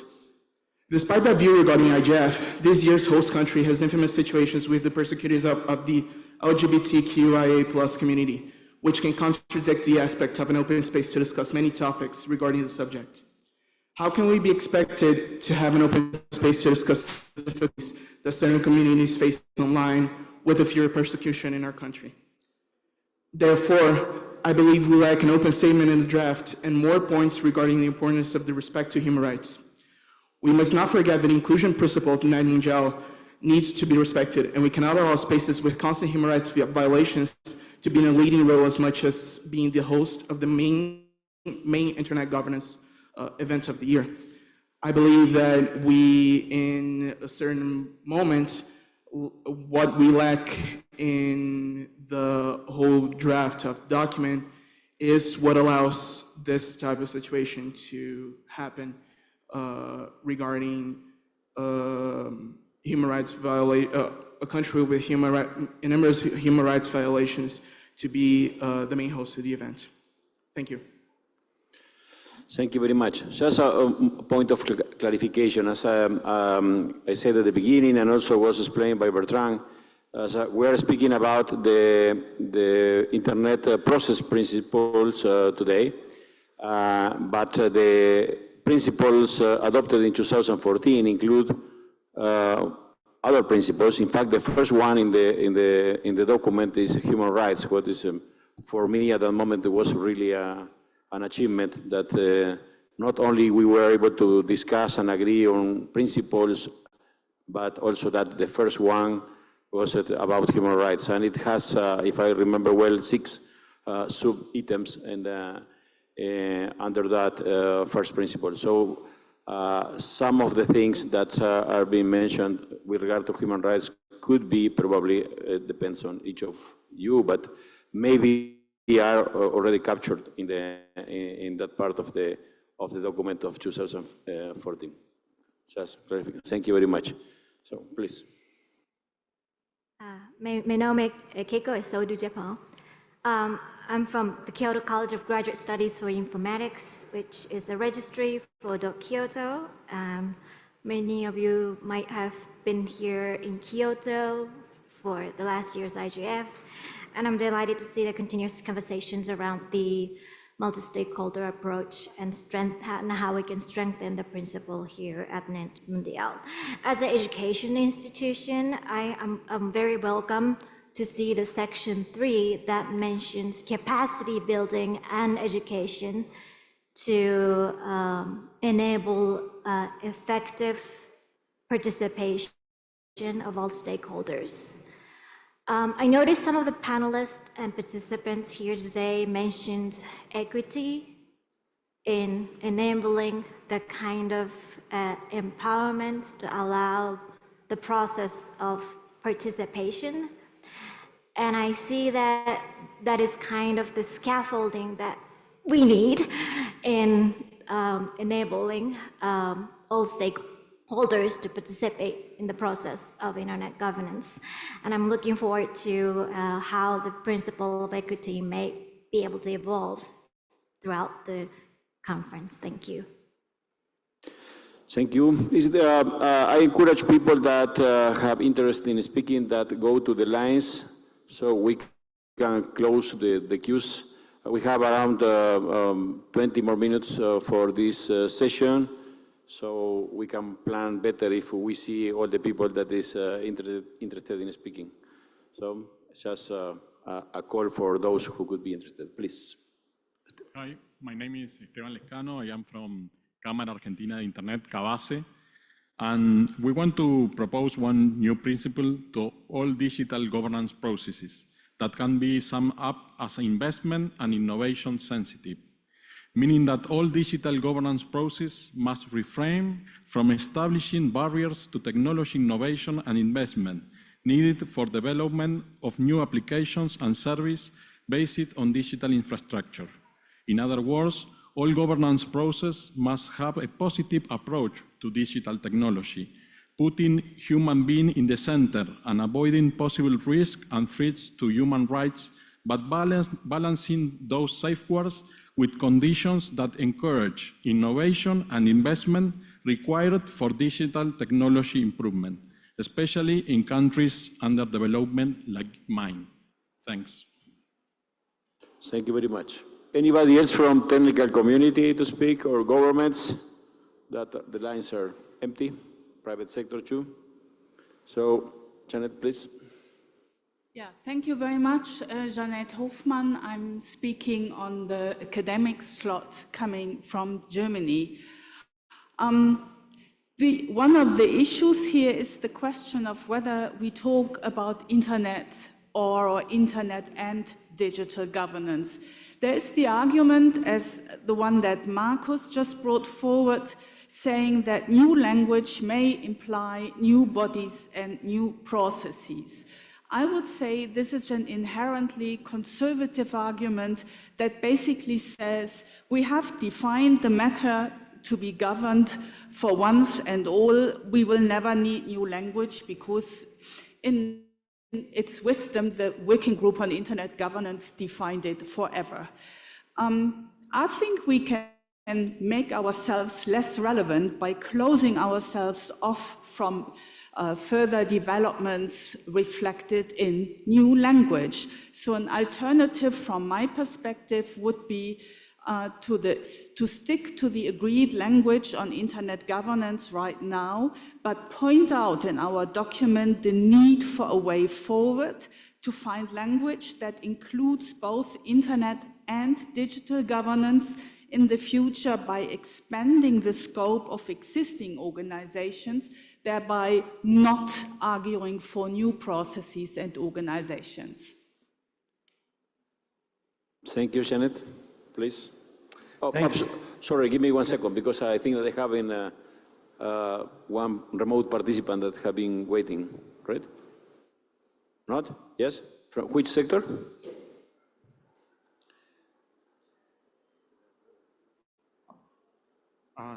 Hello, we have Benjamin Aquino Moyes. Okay. Can you repeat the name? Benjamin Akin Moy. Benjamin. Yes. Okay, Benjamin, go ahead. Please, if you can say with which sector you feel identified. Okay, so I think I'm representing civil society today. I'm also academia. Can you hear me? Yes. Can you hear me, please? Okay.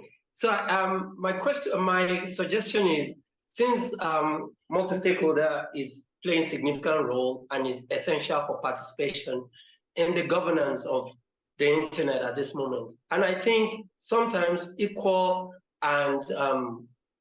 participation could sometimes be subjective. So I was suggesting, could there be a way we have a metrics for every of the modalities that requires multi-stakeholders to be measured to show that truly a process is multi-stakeholder. It involves all the concerning stakeholder group. So that will really help for us to know at every point in time that a particular modality or process has really taken into consideration all interested stakeholders. That's what I suggested. You want to see my video? Yeah, you can. I'm in my lab. Thank you. Yeah, I'm done. Thanks. Thank you. Okay, now please thank you for your patience. Sure. My name is David Green from Electronic Frontier Foundation. I'm a veteran of several multi-stakeholder processes. And from a civil society perspective, and recognizing that multi-stakeholder processes are decision-shaping processes and not decision-making processes, where we've seen them fail, and I'm sure our perspective is not unique here, is when we are given, we are led into the room but not given to see at the table, we're given to see at the table but not given a microphone, or when we're given a microphone, those who are most influential in the process are not in the room. We think it's important to include a foundational principle that acknowledges a buy-in to a multi-stakeholder process, and we suggest language such as, a multi-stakeholder approach needs to recognize the power asymmetries of different actors in these processes. Those with more power and control must be willing to genuinely join the discussion and be open to sharing such power in multi-stakeholder processes, so that such processes gain legitimacy, promote effective inclusiveness, and result in shared accountability. Thank you very much. Did you capture the language? Yeah. So please. I will speak in Portuguese. Perfect. Marcos Dantas, Marcos Dantas. I am a full professor of the Federal University of Rio de Janeiro. I was a member of the Internet Steering Committee, and I have a few words to say. Last year, the net income of Alphabet was something like $74 billion. The net income of Meta was something like almost $40 billion. Just to give you an idea, the balance of the Brazilian trade balance was $89 billion. So these two corporations, not to mention the others, have a net income that is paid out to its shareholders that is way above the net income, so to speak, of an economy such as Brazil. Well, I'm saying this because in reading the draft of the document that will come out from this event, I find it strange that this document doesn't make any reference to some of the issues that are key for the present and future of the development of the internet. Basically, it's the control that the network now has by the big techs. So considering the fact that now the big techs control the network and the huge number of problems that this economy of data has created to society and has created to countries, and in conclusion, even leading to advance of national or domestic regulations to give new space and to set a new path for the democratic and free development of the internet. I think that this is one point that should be especially addressed in the document that you are drafting. Thank you so much. Okay, thank you very much. Call for speakers. We are right in time to finish the session, but please, Sebastián, go ahead. Thank you. My name is Sebastián Belagamba. I'm with the Internet Society. I'd like to emphasize 3 points that has been already made, but I think they're important to wrap up this session. First, we worked a lot 10 years ago in order to come up with a set of principles. I think the principles that we have, either the governance principles and the processes principles are really good. It's a good set of principles that need to be preserved, and the focus should be on the implementation. I think we failed in the last 10 years in make them durable and workable and actually implemented. So I think that is an important focus for us today and tomorrow in order to work that out, the way to actually implement these principles in reality. The second one is the distinction between internet governance and digital governance.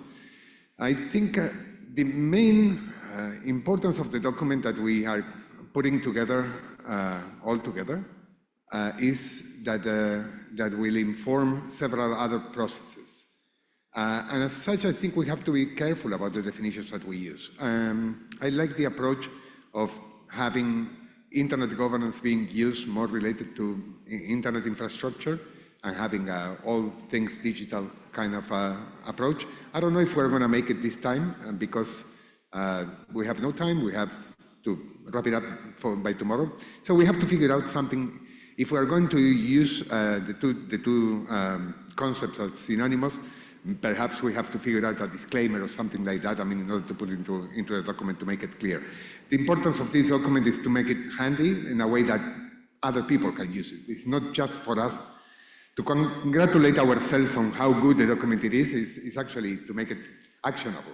So I think we have to have that in mind. Thank you very much. Thank you, Sebastián. And so I think that we can close the lines now, and so we will proceed with final comments and the summary from Jordan. So please, Pale, do you want to? Yeah, so thank you so much for all this input. And I've kind of organized all this feedback in 5 different points.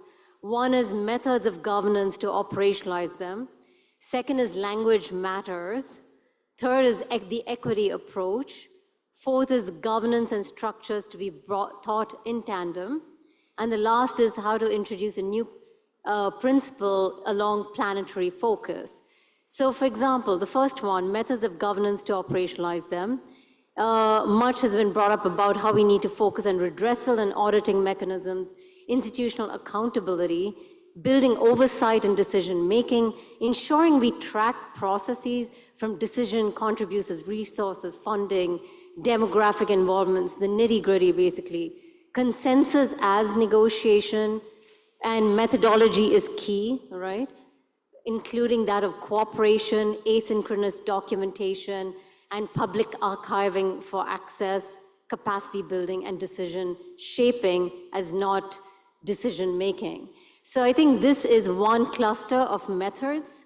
Second is about language matters, which is about building a common vocabulary, a consistent vocabulary, an accessible vocabulary, a mindset language, which infuses us to have the right kind of attitude towards these processes, an agreed language, a clarifying language where these principles stand, are adopted, supported, and endorsed, a differentiation language where there's digital and internet governance and why that matters, and a new language where there's an opportunity for future orientation without actually inventing new processes and organizations. The third cluster is the equity approach, which is with the Global South majority in mind. And that being going across sectoral, which is about emphasizing the broader parameters of inclusion and human rights as a doubling down with our commitment. Fourth part is about governance and structures to be thought in tandem, which is where the fragmentation of internet governance processes can be reflected in our technical infrastructures. And the last is new principles about environment and planetary focus, which needs to be thought in tandem alongside governance structures for us to ensure we have a sustainable internet. In the end of the day, the scope of the principles is like a Goldilocks principle. If it's too narrow or it's too broad, it could become meaningless. So what we need to reach is a sort of the happy sweet spot, which can be reasonably meaningful across different stakeholders. Thank you. Thank you very much, Payne. Just my transparency report, there were 33 participants in this session, beside us, and 24 participants spoke here and from the floor, and 9 did it remotely. Thank you very much to the colleagues that are dealing with the remote participation. You did a great job. Thank you. And if we divide by constituency, we listened to 11 people from civil society, 9 from academic sector, 7 from academic sector, 6 from private sector, 5 from technical community, and 4 from governments. And the good thing is that everyone who wanted to speak had the opportunity to do it. I think that we listened to different things. I think that's between Pale and Jordan will provide all the summary. My only comment is that we have heard support to the principles, the reaffirmation of the principles, proposals of a new language, modifications of the language that the executive committee provided for discussion, and people that is proposing to add new things or give different approaches to the document. Of course, we will do our best to accommodate as much comments as possible, because this is what this is about, to maximize the opportunity of consensus. And of course, it will be impossible to include 100% of the comments. And so thank you very much. And this has demonstrated to be a very good venue for having this kind of discussion, because the level of maturity that we have achieved in those years is incredible. How we can have those conversations in a very organized, positive, constructive manners is really amazing. So please, Jordan, you worked hard. I saw you work. Your keyboard is hot. Thanks, Raul. And just let me start by thanking everyone for all of the contributions today in this session. It's been an incredibly rich set of commentary and feedback that isn't just applicable to this section of the document, but also will help to shape all of the other sections as well. So please know that we're taking a holistic look while trying to focus the conversation in these 3 main working sessions. And I also want to reassure you that if I don't mention your comment or your thought, because I'm trying to distill a bit, it doesn't mean it's gone away. There's going to be a full event report, and there's also the professional team organized by CGIBR who will be providing reporting as well. So I'm just giving a bit of a top-line impression of what I heard, none of which was to invalidate the existing set of process principles. So that was a helpful confirmation about what came out of the consultation process as well. There were some themes about the evaluation and the implementation of these principles. How do we know when they're being used? Should we be doing assessments of them? There was a talk about mindset and the importance of compromise and consensus, and the bottom-up, grassroots-driven approach of the multi-stakeholder internet governance model. We've heard very consistently the challenge around the terminology, digital star, internet star, internet governance, digital governance. Are they the same? Are they not? I think this is summoning up a really profound debate that we don't have a space to particularly resolve in this output document that will be finished tomorrow. But some disambiguation, some clarity, perhaps reducing the number of different versions of this term that we use is something I think we can think about in the document. There was a point about mapping and reviewing of the stakeholders and assessing those distributions of stakeholders regularly was made. Visibility of things like the stakeholder processes, the methodologies of doing the work in the internet governance realm was also put on the table. There were some suggestions for additional and new principles. Some of the ones that we heard didn't relate so much to the internet governance processes, but I'm just going to run the ones I caught past you anyway for completeness. There was a principle of coordination mentioned, environmental sustainability, whether the accountability principle needs to mention security and safety, the protection of democratic values, taking a human-centered approach, a duty of care, respect for human rights, being investment and innovation sensitive, and dealing with the asymmetries of power that occur in all of these sorts of processes. And from Bertrand's session before this one, there was the question of a principle of equitable inclusion, not just inclusion. And so that's probably the wrap of where I'll go with the summary.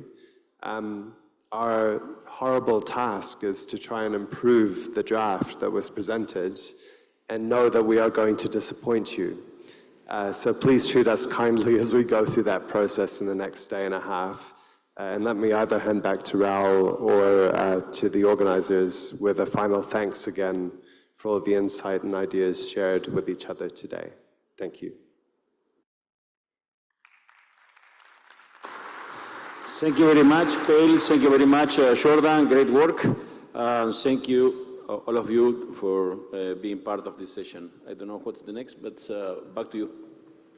Thank you very much. For these excellent panelists, one more round of applause, please.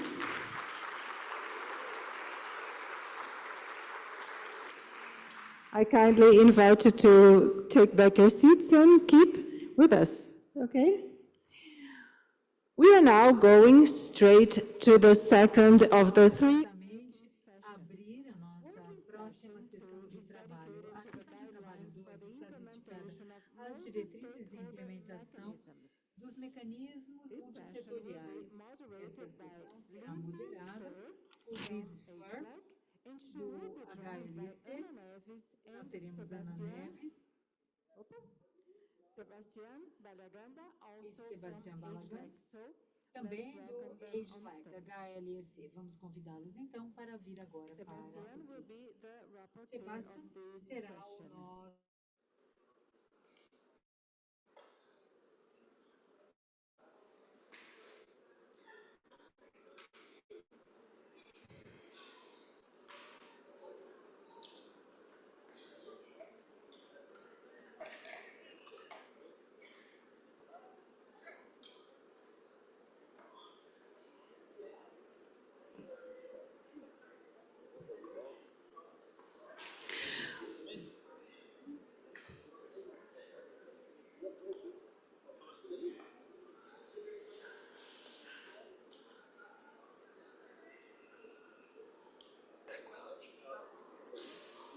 ainda tá bem aí. Vou lá, precisaria que eu pegar.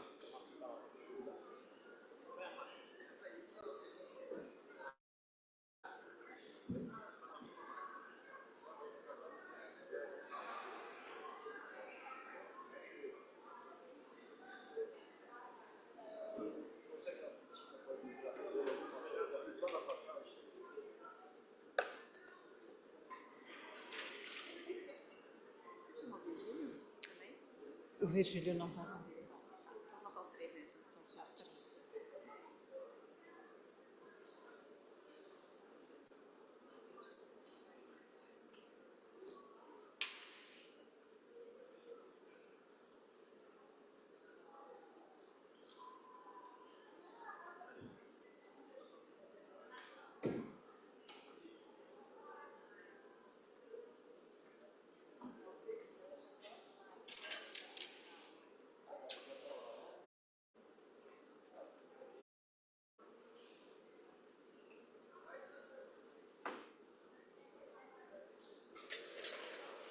Acho.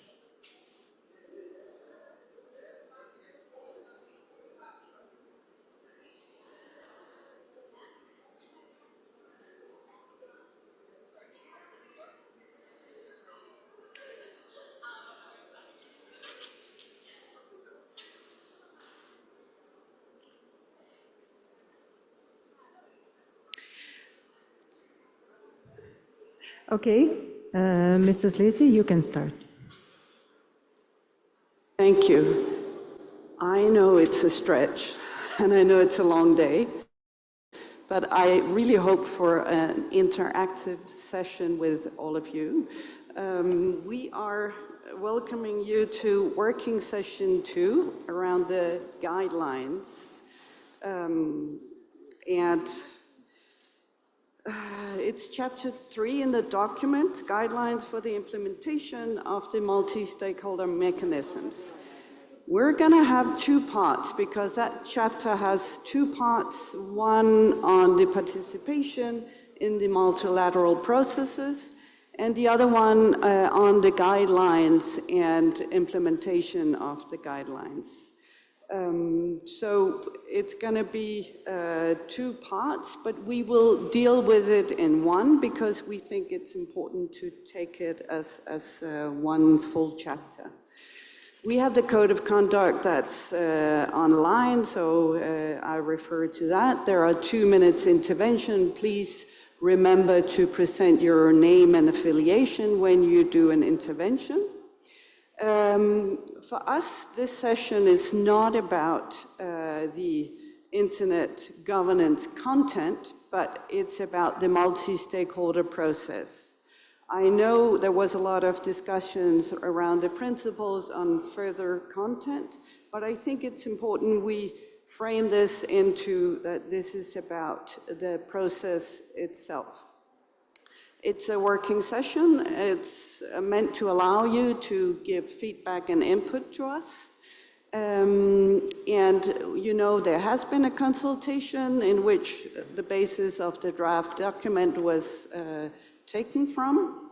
And now we'll hopefully get further input from all of you on how the document can be better aligned with the multi-stakeholder community.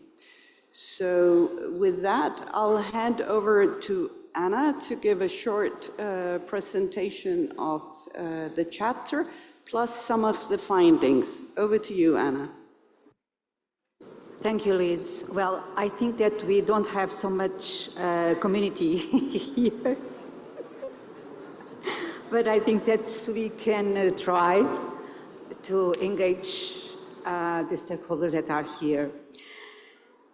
So we are having some issues with the slideshow because maybe now it's working. Ah, good, and to go. Okay. So,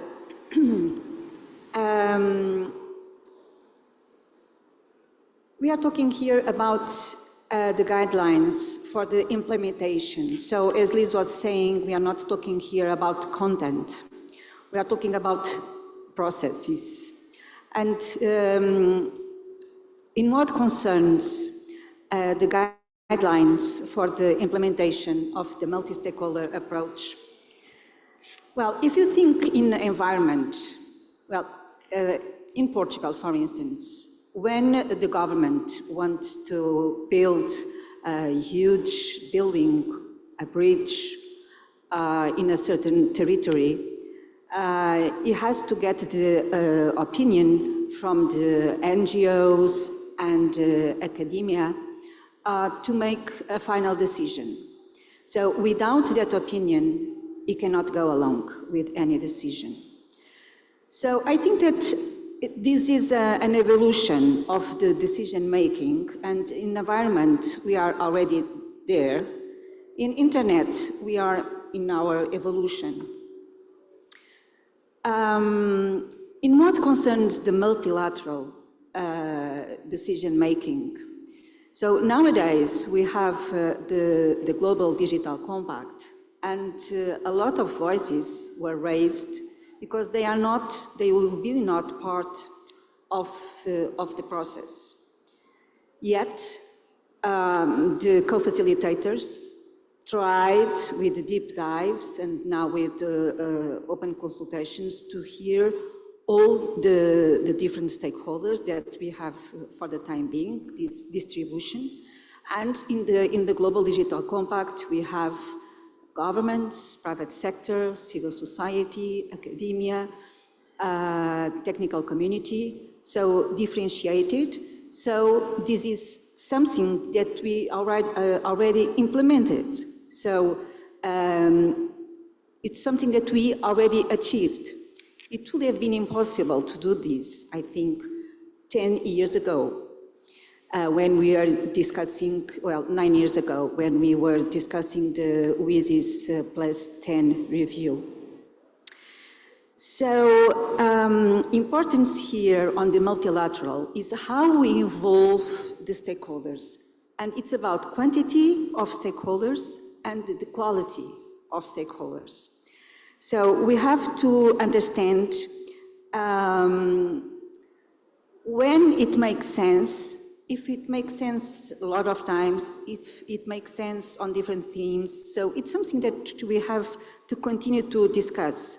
And even if we are insisting on the same issues over and over the years, it's because we still have to discuss and we still have to make our governments to understand what multi-stakeholder is and what multi-stakeholderism is. I think that it happens in a lot of democratic countries. When we have a change of government, they don't understand what internet governance is. And so it takes time for them to understand what it means. And if we don't have routines, if we don't have a way to involve governments in the processes where different stakeholders are, they don't understand. So it is a difficulty that for the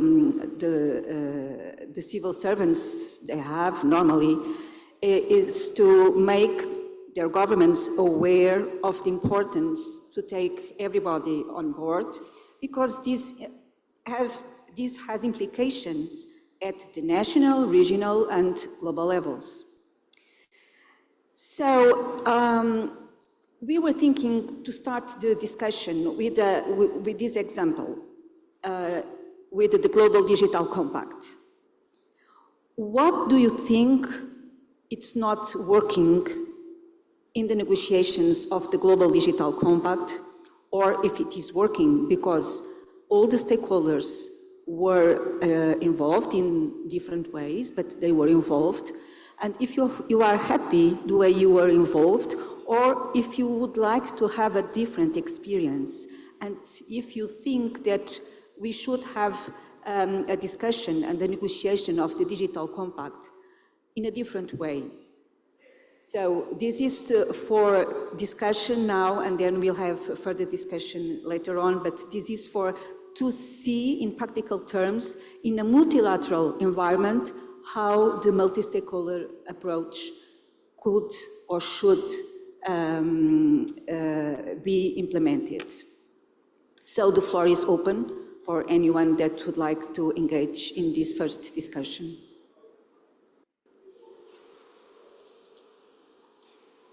Good. I see some people are lining up already now, and if we start over here with the civil society, so go ahead. Hi. Good afternoon. Is it working? No, I don't think so. Testing? Yes. Good afternoon, I'm Camila Leite. I'm from IDEC in Brazil and representing civil society. And I have two contributions that have, as an example, the GDC, but it's related to multi-stakeholder processes in general. The first thing is related to the asymmetries of power, which haven't already been addressed in that multi-stakeholder spaces. We have to tackle asymmetry of power between stakeholders and between different countries. And for that, we must not only declare that we have asymmetries, which is an advance, but also find out ways to solve it. Two things that would be important to solve these asymmetries would be, first, to have financing opportunities for diverse countries, especially from the global majority, and civil society, which unfortunately is underfunded to participate on this space. And also to promote capacity building. It is really hard to contribute to international discussions which are technical and mostly based on diplomatic language. So the first thing would be to address the asymmetries with concrete suggestions, and the declaration could add that. The second thing would be to address transparency issues.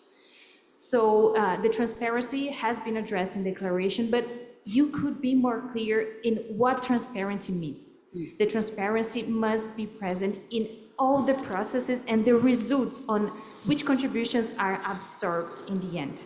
The transparency further reinforces accountability and brings more trust to the process. So we could further enforce that, and also the transparency would be important for coordination between different international spaces, for example. So summing up, first thing, asymmetries and address with concrete challenges. Second thing, transparency and coordination. Thank you. Thank you. Anyone online from civil society? No? No. Okay, then, but yeah, we go here with government. Hi, my name is Rodolfo Marques. Trabalho na Secretaria de Estado de Ciência e Tecnologia da... My name is Rodolfo Marques. I work in the State Secretary Department of Paraíba. So we should have the processes. And I don't think in the text this is clear, because we're not talking about necessarily about publicize some information or creating a platform to write some appointments or things like that. I think we're about like maybe digital literacy. In the draft, I saw the word educational only one time. And I think we cannot empower people without education. Technical education, as my colleague said before, these asymmetries is more apparently when I didn't saw a educational process. So I think we need to write or appoint something about this. We have to talk about educational processes to bring people and improve this kind of multi-stake participation. Thank you. Thank you. Anyone online from governments? Okay. We're going to take private sector then. Great. Thank you. My name is Jim Prendergast, and thanks for the question. It's obviously an issue that's top of mind for everybody, and I think it needs to be taken in the context of a progression. We can't expect everything to be 100% multi-stakeholder overnight. So in the context of the GDC, I certainly appreciate the willingness of the co-facilitators to listen to other stakeholders besides member states. I, for one, traveled to New York during one of the early consultations and gave an intervention, have submitted written submissions, as have many others in the room. The challenge is finding those.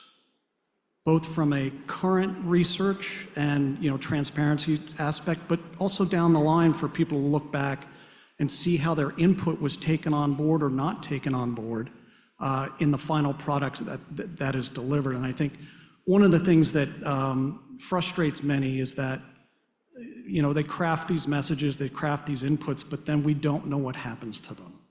And I think that's important that people know that messages were taken on board and they were accepted or not accepted, and why. That way they continue to know that they can at least participate going forward and potentially have an impact going forward. I also think that I guess let me think about my second thought here for a sec. I'll leave it at that, and then I'll circle back after some others have spoken. Thank you. Just to be clear, the GDC example is only to point out on a multilateral process. It's not to actually point to that as a bad or good example. It's just if you would have the perfect way of including the multi-stakeholder. Yeah, so I guess the second point is we want to participate as much as we can. We realize we can't have a seat at the table at all times. We realize we can't necessarily be in the room at the same time. But we have a first reading coming up on the GDC this Thursday, and I, for one, cannot find where that's going to be televised or broadcast or transmitted online, simply for observation. For many people coming to this space, understanding how the multilateral aspect actually operates would be beneficial. Let's see how the process is playing out in real time. Let's learn from that, and then maybe we can, approach this in a different manner going forward. Thanks. Good, thank you. A bit over time, but point taken. Anyone? No. Okay. Technical community. Hello again, Pierre Bonis, working for AFNIC, the registry for .fr, technical community. So once again, I would restate what has been excellently said by Byron from .ca. The meaning of these guidelines is not the same if we talk about internet governance and if we talk about digital governance. If we talk about digital governance, it's much broader. Internet is a public good.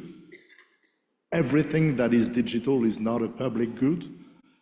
So the rules applying to every topic on the internet may not be the same as the rule applied to the internet itself.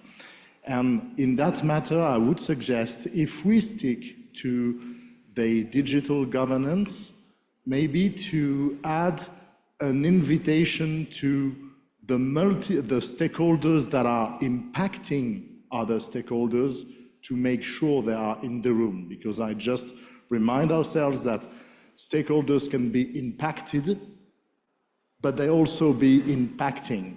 And when we talk about the digital issues, and for instance the GAFAM, they are impacting, but they don't really need to be in the room if the room is not taking decision. Thank you.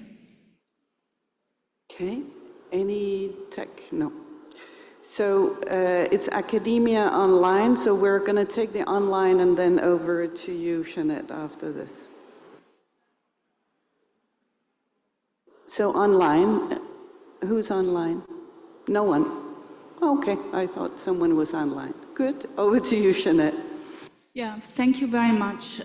Jeanette Hofmann, Germany, academia. I have 2 points. The first one is a small one. I think C and K could be merged because they basically say the same thing. They refer to how stakeholders should treat each other. My main point concerns number E, saying stakeholders should share responsibility for the outcomes. I think this wording has it backwards. Many people pointed out that stakeholders often disagree and that there are substantial power asymmetries between stakeholders. And this is why the number E should actually say the the results of multi-stakeholder processes should be of a quality that enables all stakeholders involved to take responsibility for them. That's my proposal, in case anybody listened. We did listen, and sorry for the...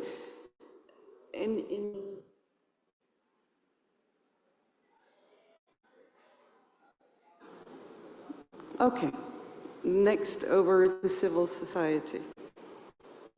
Hi everyone, my name is Agnes Sampieri. I'm representing Access Now. I'm from Mexico, and one of the things I want to highlight is that when talking about multi-stakeholder processes that should be accessible to all of them, we also need to mention expressly direct or indirect exclusion of these stakeholders, because most of the time we are facing processes that claim to be open, claim to be inclusive. However, the time to propose or to give feedback to any sort of document or text is really short, or sometimes translation into is just the starting discussion point is a document in English, and 2 weeks after the document is presented in some other languages, not all the languages. So when we're talking about this situation, we are also facing indirect ways to exclude stakeholders. This also it's important to also consider that many of these stakeholders doesn't have economic capacity, time capacity, or human capacity to attend these short deadlines or these factual situations that someone serves as a barrier for them to contribute into these discussions in a meaningful way. So that's it. Hope you like it. Thank you. I know Anna has a comment. Anna. Could you please shut the doors, because it's really noisy. Thank you very much. Well, I just would like to underline that for the time being, we are discussing the multilateral component. So how the stakeholders would like to be involved and how it could work, and as an example, the Global Digital Compact. So further comments on the guidelines for the multi-stakeholder will be after. So now we are talking about the Global Digital Compact as an example as a practical example to see what could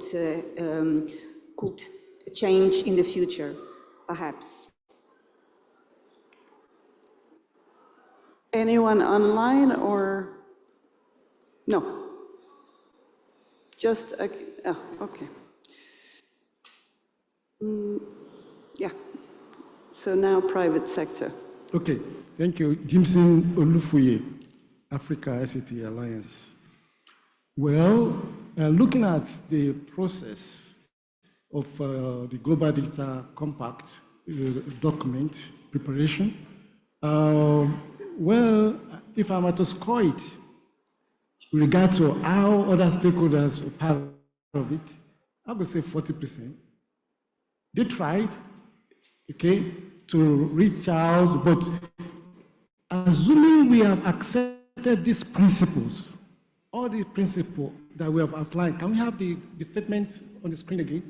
Assuming we have accepted all those principles, then I think at the issue, then they will have implemented them, then there will have been meaningful participation. But because we don't have those agreed principles, then we understand that's a challenge. That's one. Then on the text, I want to just make this edit, if possible. On C, there is a use of each other. Each other is an informal language, but a more formal language is one another. And one another has to do with more people. So I would suggest we use one another on that text.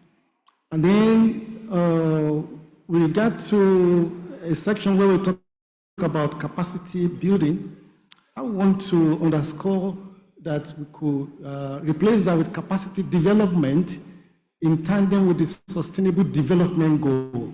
we're driving towards that goal, so let's use capacity development. And lastly, still a reference to digital governance. I suggest we put a footnote to say, with regard to this document, we use it interchangeably with internet governance. And there's nothing wrong if we bring about the definition in WSIS. There's nothing wrong in that. Thank you. No one online on this technical community? Hi, everyone. I'm Charles Noir, and I'm with CIRA, the .ca operator. I'm going to try and get very practical about some of the answers to the question that you prompted us with, but within the context of the document. So it's, in our view, we need stronger language and guidance in the section on participation in multilateral processes. And what we're trying to do here is really mitigate the risk of a perception of consultation theater. I know that sounds rough, but we do want consultation to be meaningful for those of us that are on the other side of the table and of course in multilateral spaces as well on the other side. Just lost my point here. So as an example, really concrete things we could do. These events don't happen very often. We could be providing a lot more information about when we expect to have inputs delivered and for what and what the process is going to be. It seems rather rushed and somewhat choppy in our participation so far. So to give you a sense, we're looking for meaningful engagement between the Secretariat, member states, and non-government stakeholders. And the key word there is meaningful, and we see it a lot in the text here, and what does that look like? Just a quick example, and not to call anyone out, all of us that participated last week in the consultation experienced only a few moments to provide comments and advice. It felt as if it might have gone into a black box. There wasn't a lot of response back, and we haven't heard any confirmation that submissions were provided. Those are just really key fundamental aspects of the process that can be improved, particularly in the context of multilateral big processes. It's not easy.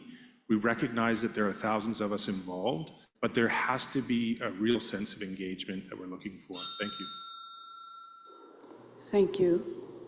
No one online. Then there is one academia online now. Yes, representing academia, we have a comment from Diana Montenegro that says, the paradigms of the governance of internet as a regulation of a fictitious and imaginary space need to be rethinking. It is necessary to start to use a novel terminology about a new socio-economic digital organization in the novel digital era of human civilization.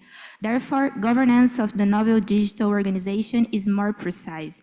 We are regulating human organizations and not imaginary spaces. Thank you, Diana, for the comment. Good. Next is civil society. Thank you. Olga Kirilluk from Internews. I believe it is good development that in NETmundial outcome document we talk about both the strengthening of multi-stakeholder processes, but also supporting meaningful, and I want to stress this word, meaningful engagement of other stakeholders in multilateral processes.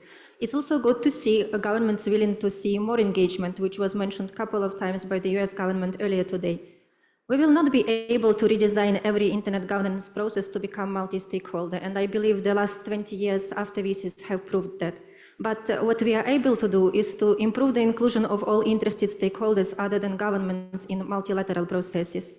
If we look at the GDC, it is obviously a multilateral process by its nature, but with some elements of multi-stakeholder engagement. It is probably the best we could expect from the UN process, but of course it is far from being an ideal process. It is not clear what input from the stakeholder consultation has been included, if included at all. It is also not clear where to find the links to join those consultations. Sometimes links never arrive to emails of people who have registered to participate. There is also a lot of confusion on timelines. When other stakeholders get a date to speak, member states' representatives are not there in the room. Same when the zero draft was released. It first went on the news section on the website, and was nowhere to find on the front page, and only afterwards it was posted there. Similarly, when we talk about multi-stakeholder process, the reason why we keep struggling with the legitimacy, credibility, and efficiency of these processes is because there are significant stakeholder imbalances in participation. Even if we look at the example of this pre-NETmundial consultation, we have input from how many, like 40% from civil society, twice less from academia and private sector, and only 6% from the government. So can we really consider this process to be balanced in terms of stakeholder participation? Same happens when we look at the national regional IGFs, probably even at the global IGF. How many of the private sector community and the government representatives do actually attend these meetings? So just quickly, maybe we should just pay more attention to making multi-stakeholder processes more balanced in terms of stakeholder participation in order to make the decisions which are made afterwards more legitimate and inclusive of all different views and perspectives. Thank you. It is important to strive for a balance. I think we all do, but now we'll hear from the governments. Thank you. Roz Kennybirch, UK Government. We support the guidelines set out in the draft outcome document. We'd like to focus our remarks on the role of the IGF, which has a critical role to play here. In many ways, the IGF is an outstanding example of a multi-stakeholder mechanism in action. We all need to support the IGF and the vital role that it plays. But as others have said, the IGF also needs to be strengthened to ensure it fully achieves its mandate and its potential. There are many ideas for how to do this, and we are all responsible for making it happen. The IGF program should continue to be open and bottom-up, but in order to promote meaningful discussion, it needs to be curated. The program needs to be managed in a way that is accessible and easier to follow. In particular, it should focus on a much smaller number of navigable tracks. As others have said, we also need more diverse representation at the IGF. Developing more formal links to IGF national, regional, and youth initiatives could do a lot to promote inclusion. There also needs to be stronger mechanisms for dialogue between senior leaders to promote meaningful engagement and scrutiny, and a process to develop and promote clearer outcomes. The GDC and the WSIS review are opportunities to make sure the IGF is achieving its full potential. The guidelines in the document set out good pathways to do this. We hope the whole community will come forward with ideas and a commitment to help make this happen. Thank you. Thank you. Thank you for strong support for IGF. We take the technical community and then we're going to broaden the scope again. We've talked about the multilateral processes. I think it's important we also now take the principles that you have all discussed and the guidelines on the principle and implementation, but over to technical community. Jordan. Thanks, Lisa. Jordan Carter here from the .au Domain Administration. We operate the .au domain for Australia. And I'm a member of the high-level exec committee for NETmundial as well, but not speaking with that hat on. I think you've asked for specific thoughts about how the GDC process might be improved more in line with the guidelines. So 3 I'll mention. When the GDC was being pulled together and the call for inputs was made, a few hundred submissions were done. But the UN never provided any analysis of those submissions and what they found. So organizations like us commissioned such analysis. It should be for granted that when you ask for input, you play back publicly what you've heard through that input, just like we're doing now with this process. A second point where they could be doing better is the decision makers could bother to be in the room listening to the inputs. So member states here, perhaps you could all show up to stakeholder engagement events that are part of the GDC process and actually show the respect to the input that you say you've asked for by actually listening to it. And the third is the kind of proposal which is the sterile solution of 2-minute interventions without the chance to come back to the microphone and have a dialogue or to argue with each other, means that the value of these things is absolutely window dressing far too many of the times. So there are some very basic things that the UN system and member states could do to radically improve their ability to learn more from a broader stakeholder base and make better decisions. I'll save any comments about the actual guidelines to the next section. Thank you. Thank you.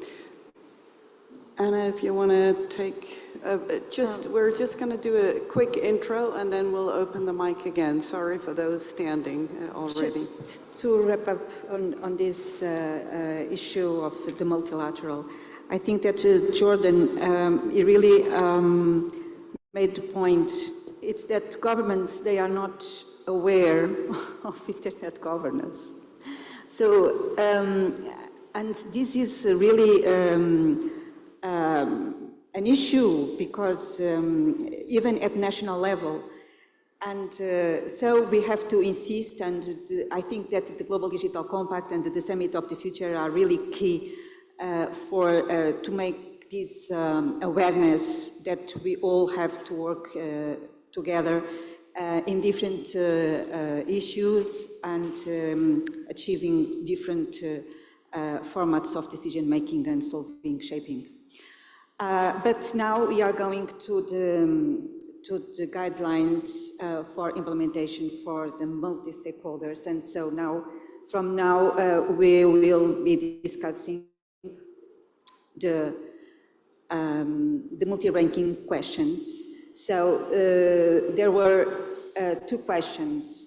One was, please rank the relevance of the following guidelines in the order of importance in your view. And this was the result. And then with the same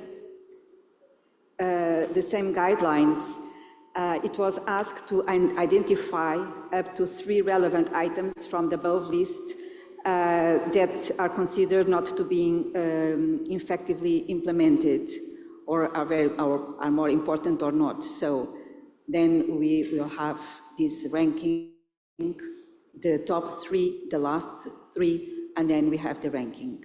So, but now I will give the floor to Liz to further thoughts on these results and to continue the discussion among us. Thank you very much. Well, thank you, Anna. And just very quickly, because you all saw the results of, and those are in the document. For us, it's important to ask a few questions, and one is that we had the NETmundial 2014 statement of Internet Governance Process Principles, and do you see these guidelines as loyal to these principles? That's one. And do you see the guidelines that are here, are they up to date, or how should they be made up to date if you don't see them as up to date? Then we would like to also ask if you find there is something missing from them. I think they're quite extensive and broad, but are you finding something is missing from the guidelines? Last but not least, are there too many guidelines? Is it too descriptive? Is it too complex? So, of course, we will open the floor for all comments, but also in listening into if you have any views on these questions. Now I'll then go to civil society. You have we only have the civil society. You have by far the longest line, but go ahead. Thank you. I'm Daniela Schneiderich with the Global Partners Digital. And first, a couple of comments on the framing of the section, actually. So we suggest changing the title of the section from Guidelines for the Implementation of Multi-Stakeholder Mechanisms to Guidelines for the Implementation of the Multi-Stakeholder Process Principle, as we would want the multi-stakeholder principles to apply across processes, and referring to just mechanisms could be understood in a restrictive way. And then in line with this, we suggest changing the title Participation in Multilateral Processes to Improving Multilateral Processes so that it better reflects the fact that the section discusses how multilateral processes improved by mainstreaming multi-stakeholder characteristics in them. And then a couple of comments on how to strengthen the process steps for open and inclusive multi-stakeholder processes. So on the step on identifying stakeholders, it would be helpful to also add that the approach to identifying relevant stakeholders should aim to be as inclusive and flexible as possible. And then on the engagement of stakeholders, maybe adding something around stakeholders needing to be engaged on an ongoing basis throughout the different stages of the process, because this is something that we see in many processes is engagement either at the beginning or the end or specific points in a process, but unless engagement is consistent and is sustained, the value of multi-stakeholderism is far from being realized. Thank you. Thank you. Checking online if there is any. Yes, the remote participation is following the same logic. So we have representing civil society, a comment from Thomas Gart that says, the multi-stakeholder model is a variation of the public participation and community engagement practice used in development impact assessment and social science research. The spectrum of participatory methods runs from consultation through collaboration to empowerment. To stakeholders, the validity of the method depends on the degree to which those who are affected by a decision are included in a decision-making. It would seem that the UN's intention is to stop a collaboration rather than empowerment. If in the UN's implementation of the multi-stakeholder model, only nation states can be decision makers, then some stakeholders are more equal than others. Thank you for the comment. Thank you. Yeah. Equality has been one of the words throughout the day. I see academia. Bom, boa tarde, meu nome é Alexandre Arson Gonzalez, eu vou falar em português. Good afternoon, my name is Alexandre Gonzalez, I will speak in Portuguese. And I am a volunteer researcher at the Institute of Political Science of the University of Brasilia, and I am here to contribute and to add a few testimonials and reflections about the asymmetry of power or inequality of power within the multi-sector decision-making processes and multi-stakeholder mechanisms. In my understanding, in the last 10 years and thinking of 2014 NETmundial, thinking of the many trends that were perceived back then and have been reinforced over these past 10 years led to more concentration of power and more concentration of decision-making on infrastructures that are related to the global governance of the internet. And this concentration of power is on a private sphere in large companies of digital platforms.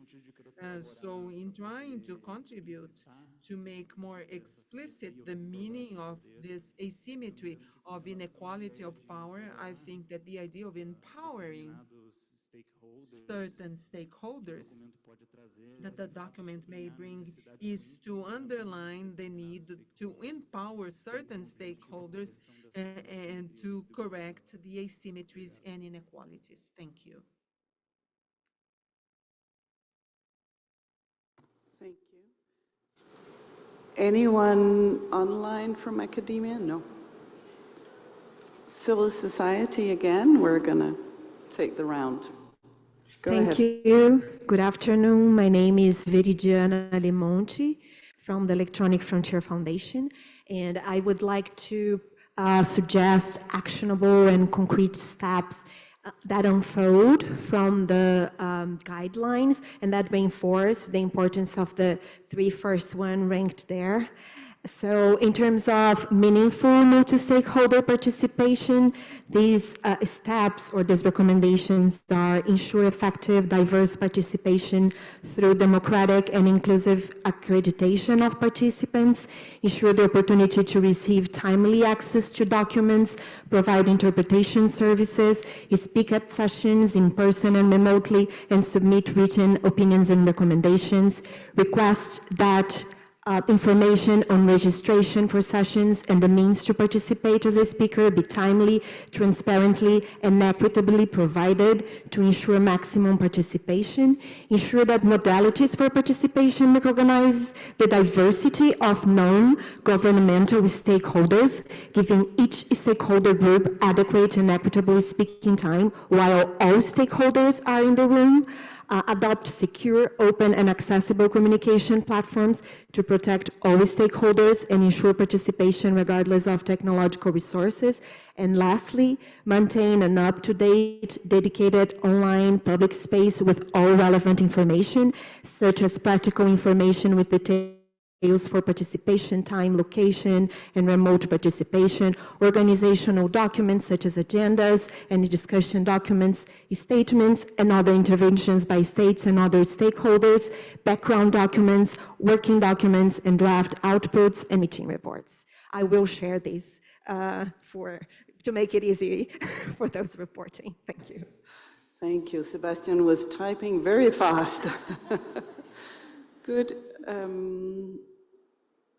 We have one more representing from civil society, Wood Denatris, IGF-DCIS3C, advocates the following edit in Guideline 6. Stakeholders should share responsibility and uphold accountability in their respective roles for the outcomes of the multi-stakeholder process, including actions to increase online security and safety for all users, and with legal and political accountability for protection of human rights remaining the primary responsibility of governments. This phrasing avoids exclusively government responsibility as with human rights. Thank you. Thank you. Now I see the government sneaked in, so go ahead. Thank you. Pierce O'Donoghue, European Commission. As one representative of civil society also suggested, I would also like to make a proposal with regard to the framing of this chapter, consistent with the comments which I made on behalf of the European Commission and participating EU member states earlier. We would like to focus first of all on strengthening and improving the multi-stakeholder processes, and then strengthening their participation and effect on the multilateral process. Simply therefore, I would suggest that paragraphs 3.1 and 3.2, sections 3.1 and 3.2 be reversed. And I would like to propose the addition of a paragraph, which I will read, but then we should, of course, will refine. It's a bit rough, but it would read as something as follows. It is essential to foster an environment where civil society, business, academia, and the technical community are free and empowered to participate autonomously, nationally and internationally, in multi-stakeholder and multilateral decision-making processes. Governments have a critical responsibility to ensure this empowerment, which is essential for securing a diverse range of regional perspectives and achieving a robust multi-stakeholder process. Effective articulation of these processes at the national level is crucial to developing this inclusive infrastructure. As I said, that statement will be refined and made available for the pen holders in the course of the evening. Thank you very much. Thank you. Yeah, and we will need it in writing to take, of course, into account. And just let me say that we have received many suggestions for changes, and of course we'll take them into account. So it's not that they're just thrown at us and then we'll forget it, but that's why we have Sebastian to try and summarize and collect all the input. But if it's a longer change, of course, we prefer also to get it in writing from you. Thank you. Then over to private sector. Thank you for being so patient. No problem. Thank you. Hello, I'm Larissa. I am speaking on behalf of the GSMA, the Global Association of the Telecom Industry. We welcome the draft version of the document. Overall, a few brief comments to take into consideration on the final version, much of it already being considered. Address the multi-stakeholder model, improvements needed, such as transparency and documentation into the decision-making process, participation of non-governmental stakeholders, especially the private sector. We believe without meaningful contribution from the private sector, the internet governance community may remain unaware of challenges and opportunities arising in the internet ecosystem, which impair adequate prioritization and direct deliberations.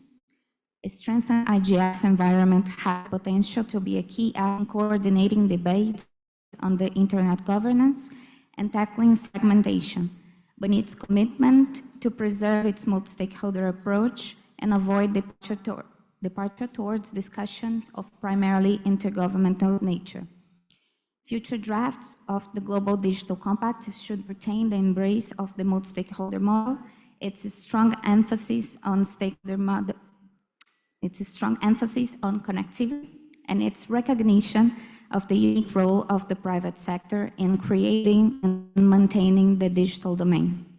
And finally, technical aspects related to management and development of internet networks architecture should continue to be addressed collaboratively by different stakeholder groups, such as the Internet Engineering Task Force, the Internet Architecture Board, and others. Economic and transactional issues, such as internet interconnection charges, should be left to commercial negotiation, consistent with commercial law and regulatory regimes. Thank you very much. Thank you. Let me check anyone online. No. Good. Technical community. Rosemary Sinclair from .au Domain Administration. I have a comment and suggestion.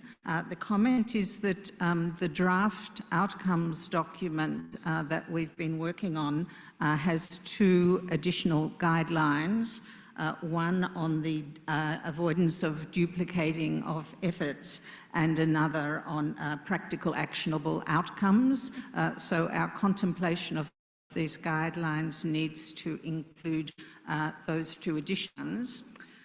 The second one is a suggestion, and that's that in this part of the document, we actually assist in a respectful way those multiple fora that we would like to adopt these guidelines in their processes by pointing out which may be the priority guidelines. So just example, and this is just a suggestion, for the GDC possibly, the priority guidelines would be 1, 2, 3, 10, 13, and 14, just as an example. Thank you.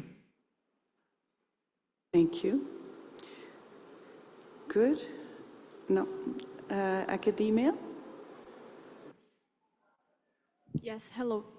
I'm Jacqueline Pigato from São Paulo State University, Unesp.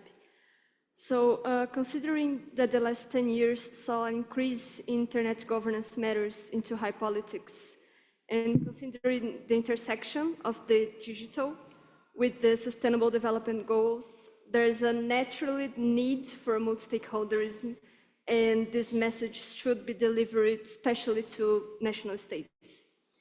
Stakeholders and new processes, such as the Global Digital Compact, have to consider the scope and mandate of already existing international institutions and processes to engage meaningfully, and stakeholders must use this in terms of facilitate coordination and cooperation among these initiatives, which can be done each year at the Internet Governance Forum.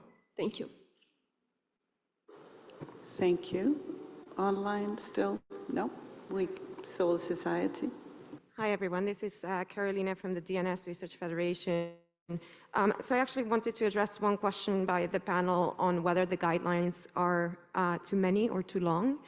I noticed the consultation had 12 guidelines, and there were 2 additional guidelines added, so we're up to a total of 14. I did this exercise of just reading the first 5, the ones that came as a priority in the consultation, and the guidelines came across as extremely strong when you just focus on the first 5. So I would encourage thinking about prioritizing the guidelines, and this goes also to comments made in the opening today about making the document sharper and really sort of on point. I also wanted to name a few of the guidelines that I think could be collapsed or sort of merged with other ones. This would be guideline 8, 10, 11, and 12. So I'm volunteering those for the drafting committee. And then I wanted to, if I have, 55 seconds left, maybe take the opportunity to also comment on the multilateral process, as I was in line for, originally for commenting for that. I actually wanted to second Byron's comment that I feel we need to be a bit bolder about the sort of the message that we send to sort of multilateral spaces in terms of what it means for them to incorporate the multi-stakeholder approach. I think it may be worthwhile also calling out the fact that consultations that don't meet the standards that we sort of describe in the document, transparency, feedback on how the input is taken on and so forth, do not constitute a form of multi-stakeholder engagement. Yeah, that's what I have to volunteer. Thank you. Representing civil society from the virtual participation, we have Mr. Wood Denatris. Feel free to join us, Mr. Woodry. Yes, thank you, Bob Denatris. Speaking in a personal capacity, so that it becomes private sector, unfortunately. What Anna started the session with is that a lot of people in politics and diplomacy are not aware of internet governance. And I think that is the right conclusion. The other thing is that we, being able here in internet governance, we are in our own bubble. We think that everybody knows exactly what it is that we do, but the fact is we don't. So one of the guidelines should perhaps look into liaisons. How do we make sure that messages from one Internet Governance Forum, for example, move to New York or other venues where they are actually heard and understood? Because that's the only way people will be trained that it exists, but also what their own role could be. So I would advocate to include something on lessons learned, on messages shared, but on a more proactive way than it currently is, because that's the only way that we will make sure that people do what internet governance is and what they actually can get from internet governance as well. Thank you. Thank you. Then we move over to private sector. Okay. Thank you very much. Jameson Olufuye, Affecta. 2 comments I would like to make. The first one is to really commend the Brazilian Internet Steering Committee. You know, they've shown us a template on how to apply multi-stakeholder principle. I did a quick audit and just making an assessment, I think I put them around 90%. Okay, you can do your own audit anyway, based on these guidelines. So I think it's commendable. Can we appreciate them? Well, secondly, looking at the word implementation, I think we need to be quite diplomatic. You know, we are in a dialogue in this process, okay, and we're not pushing anything in the throat of any organization. It's a good thing to apply multi-stakeholder principle. So I will prefer a lighter or recommend a lighter word that is apply. Maybe instead of implementation, application. Let organization apply. It's a good thing to apply this thing. And instead of saying implement, it's like you say, okay, we're giving you directive. So those are the comments. Thank you. Thank you. Over to tech. Hello, Nicolas Fiumarelli. Okay, Nicolas Fiumarelli from the Internet Society of Uruguay, but also this time with the dynamic coalition on internet standard security and safety. On the empowering stakeholders guideline, I think it's good to ensure that stakeholders are provided with the necessary information, resources, as stated in the outcome draft, but also on the digital tools to participate effectively, emphasizing this integration of unified platforms that all national and regional initiative, dynamic coalition, best practice forums, etc., could use to enable processing and doing the analysis of the stakeholder inputs by demographics, etc., facilitating this dynamic participation that we are looking for this evolving context.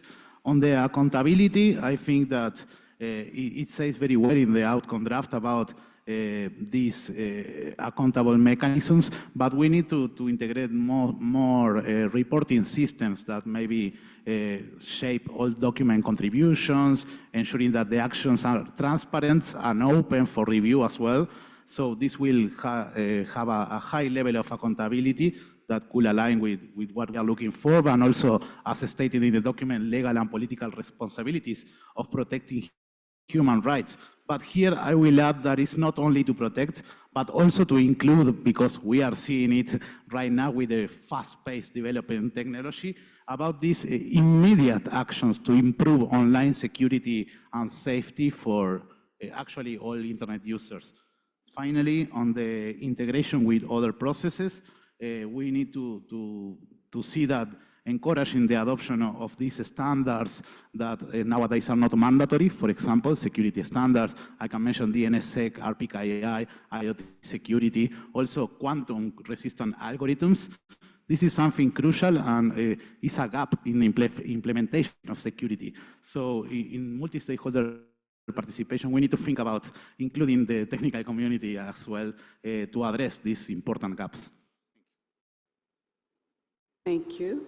I take the point, everyone should be included, and also the technical community, of course. So back to civil society, as no one else seems to be lining up on the academia side. So, Sébastien Bacholet. I am here as Internet Society France, but I am also chair of the Euralo, who are the group who gathers the end user within Europe for ICANN. And my first comments will fit for both organizations.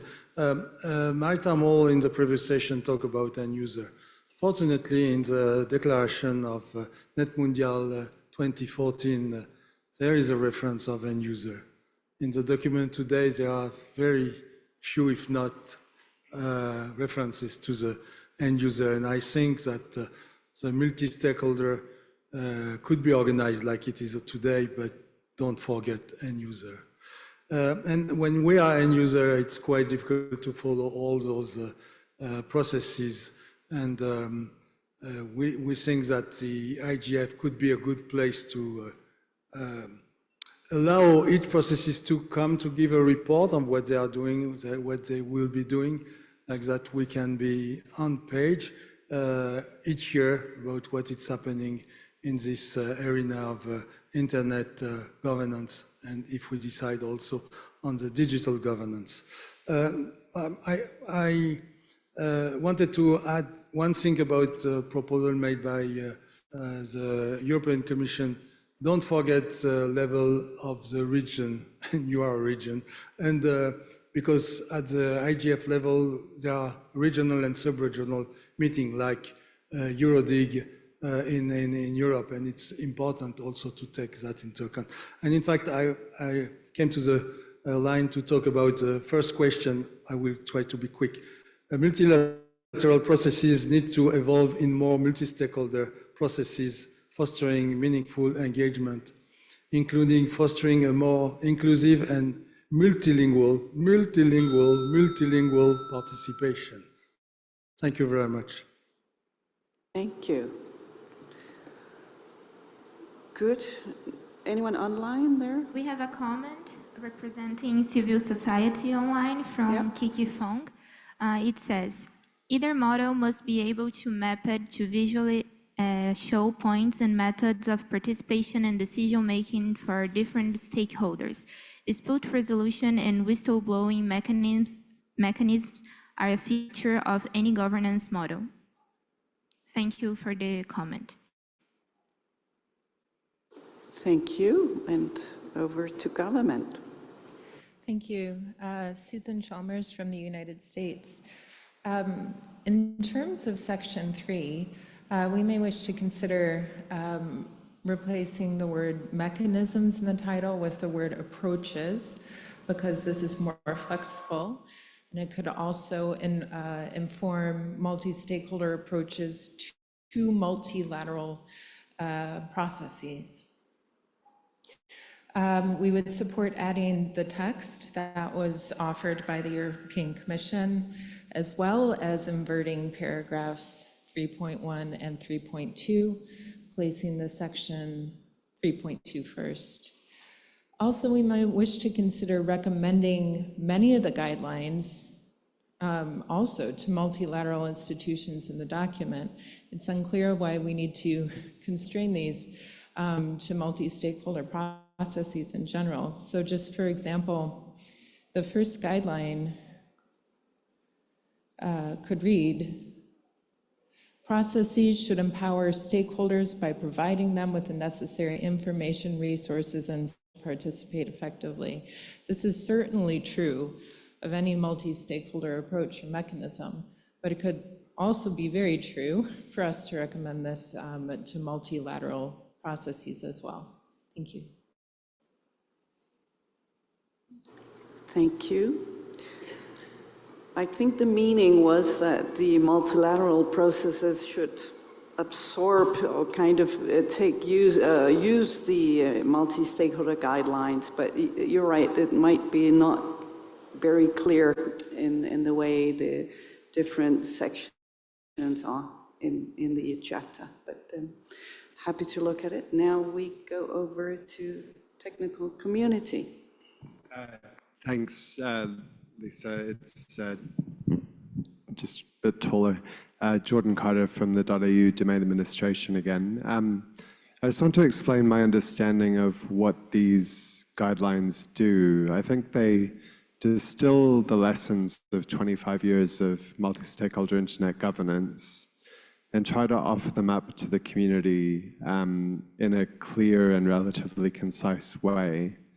And we could use them in a number of ways. One would be a basis on which to kind of assess existing multi-stakeholder internet governance processes. So we could apply them to things like ICANN or the IETF to see if we're living up to what we think we're living up to. Another use could be to apply the methodology of multi-stakeholder work to digital policy processes, to adopt Susan Chalmers' label from earlier. So it could be a novel way to solve some of the problems there.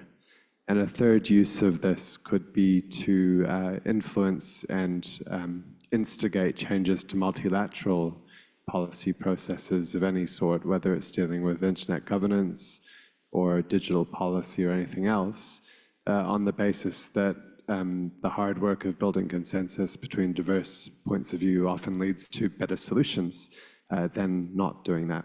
So I think it doesn't matter too much about the distinction that was made earlier, whether it's internet governance or digital governance per se. This should be a useful tool in all sorts of contexts if we get it right.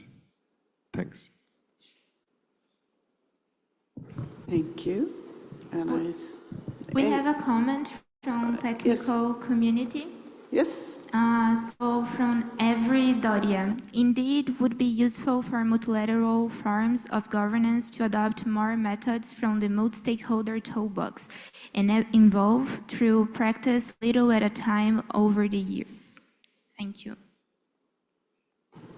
Thank you. Then we go over to academia. Hi everyone, my name is Diogo. I'm from the youth program, also a PG student. I'd like to share a contribution specifically to the guidelines number 6, final part, because although it says that all the stakeholders share responsibility when it mentions the protection of human rights, it says that it should remain the responsibility of government.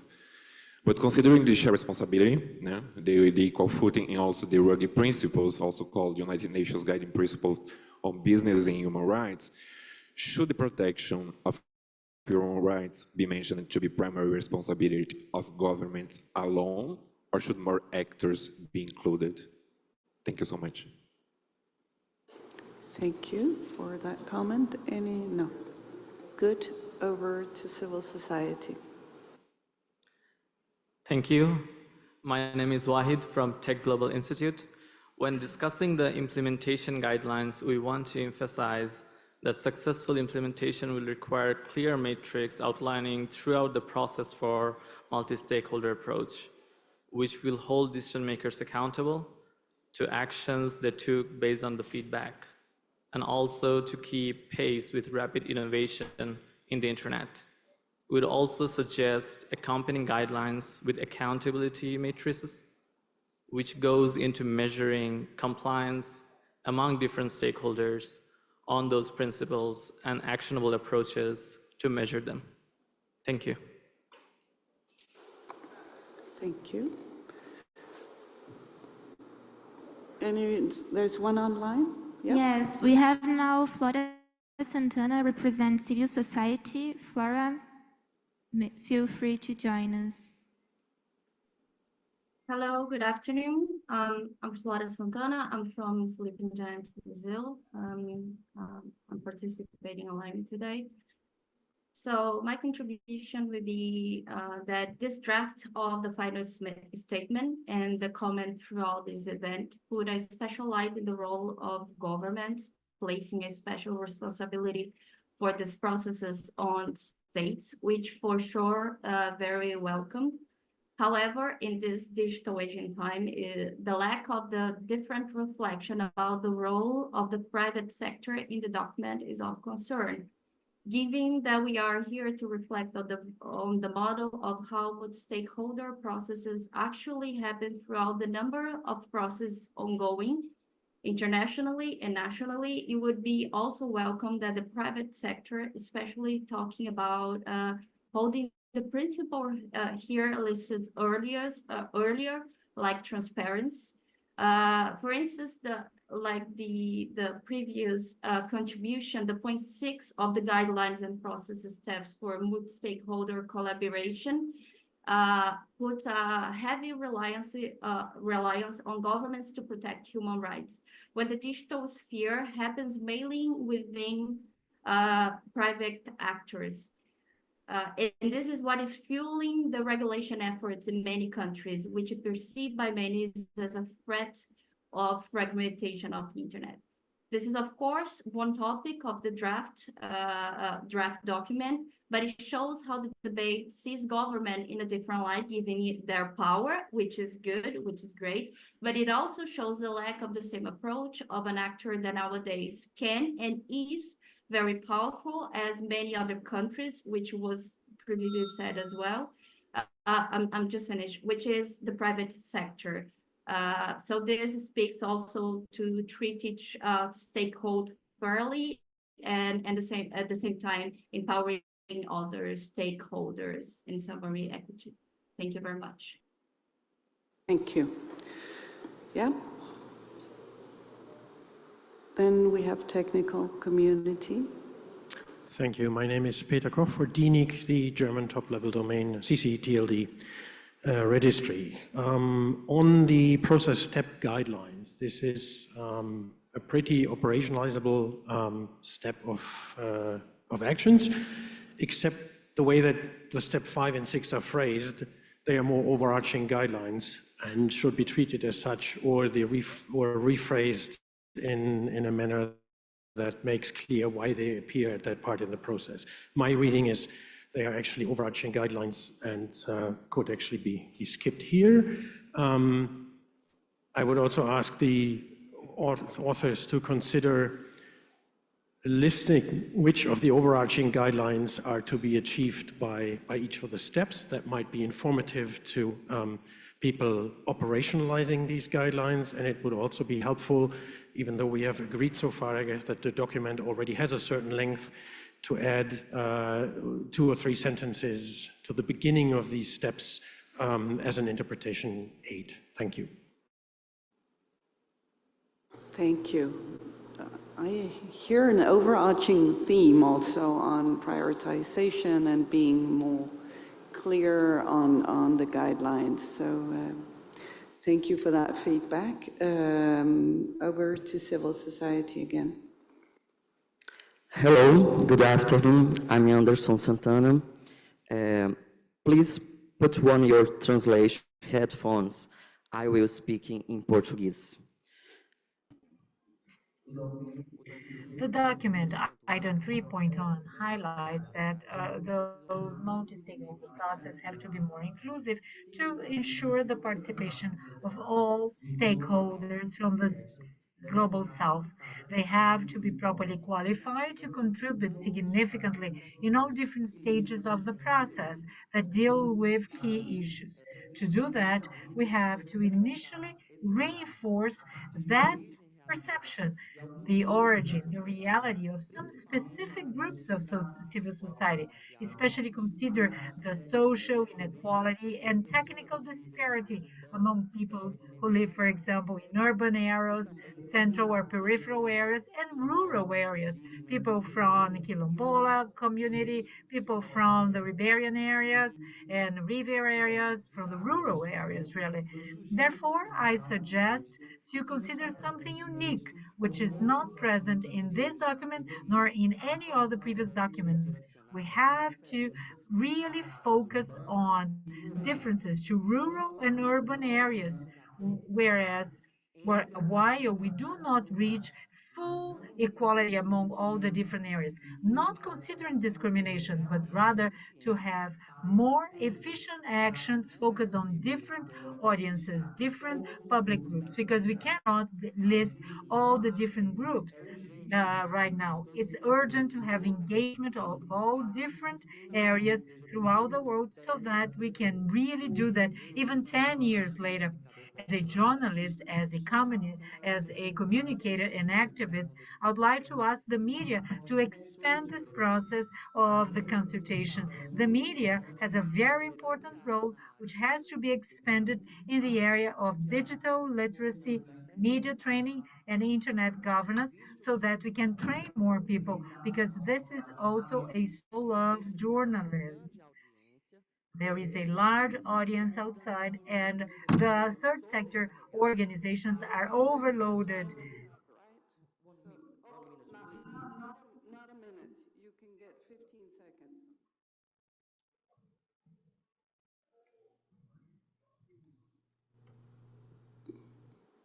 No, I say 15 seconds. Oh, thank you, thank you. In addition, the big tech and the government have to play appropriate support and capacity building, making the commitment of have public policies that are going to impact from basic education up to get to forums of communication with qualified audience who are ready for the discussion. Thank you. Society, we have a comment from Marita Irene Mo. In agreement with the suggestion that governments have a responsibility to ensure the empowerment of other stakeholder groups, as I mentioned very early on, there is an issue of political will. Governments who are committed to a multi-stakeholder model have this responsibility. Thank you, Marita. Thank you. I'm just looking. There is still civil society. Go ahead. Thank you. I will be really quick. I will make really precise comments on certain guidelines. For example, regarding guideline 7 on agility and adaptability. Agility and adaptability require, we must add that agility and adaptability require both flexibility and respect for two process principles. About guideline 9 on mechanisms for resolving conflicts among stakeholders should be, maybe that principle should be deleted altogether, but if not, we must add some kind of text to avoid using this to, oh, sorry, my hands are trembling a lot. To avoid using this guideline as a way. You can relax a little bit. I mean, I have like a lot of things to cover, so I'm trying to rush a bit. So we must delete that, or at least avoid using this guideline as a way to punish civil society. We propose at least, if not delete it, adding that such mechanisms must be clear, must provide sufficient notice and ensure fairness. About the guideline 8 on fairness and equality, accessibility standards are essential to ensure equality in multi-stakeholder processes, and these processes should seek to ensure accommodations such as participation in other languages, as mentioned, but also it's really important to accommodate in hybrid modalities, and also avoiding hostile locations for the meeting in countries that discriminate against vulnerable groups, for example, the IGF of this year. And that's it. Thank you. You did very well, so. Good. Yeah. Olá, bom dia. I will speak português. Boa tarde. Hello, good afternoon, everyone. I'm Wilson Guilherme. I am from a group called CIPART that investigates activism and technology in the state of Rondônia in the Amazon. And my contribution is exactly in this perspective of point 4. How can we really talk about social rights and democracy without thinking about social environmental issues? We have to really be aware of our accountability as internet governance about the environmental harms we've been causing. Technology generates harm and damage to the African continent and to Brazil, especially because of the legal Amazon, because of illegal extractivism in indigenous areas, in Quilombola regions, and really have to understand the principle behind that. The internet governance has to take that in consideration. This is point 4 of the guidelines. Now, considering the perspective of thinking about governance with respect, I would like to talk about also the safety of the stakeholders. We have IGF now, where we have trans LGBTIQ. People are not being respected and considered. So I want us to think further. If we are going to talk about internet governance, there is respectful and participative. We want all member states also to think about LGBTQI rights. This is the first year that people as trans to be part of IGF. Next year, we are not going to be there because we don't want to run risks with our lives. Thank you very much.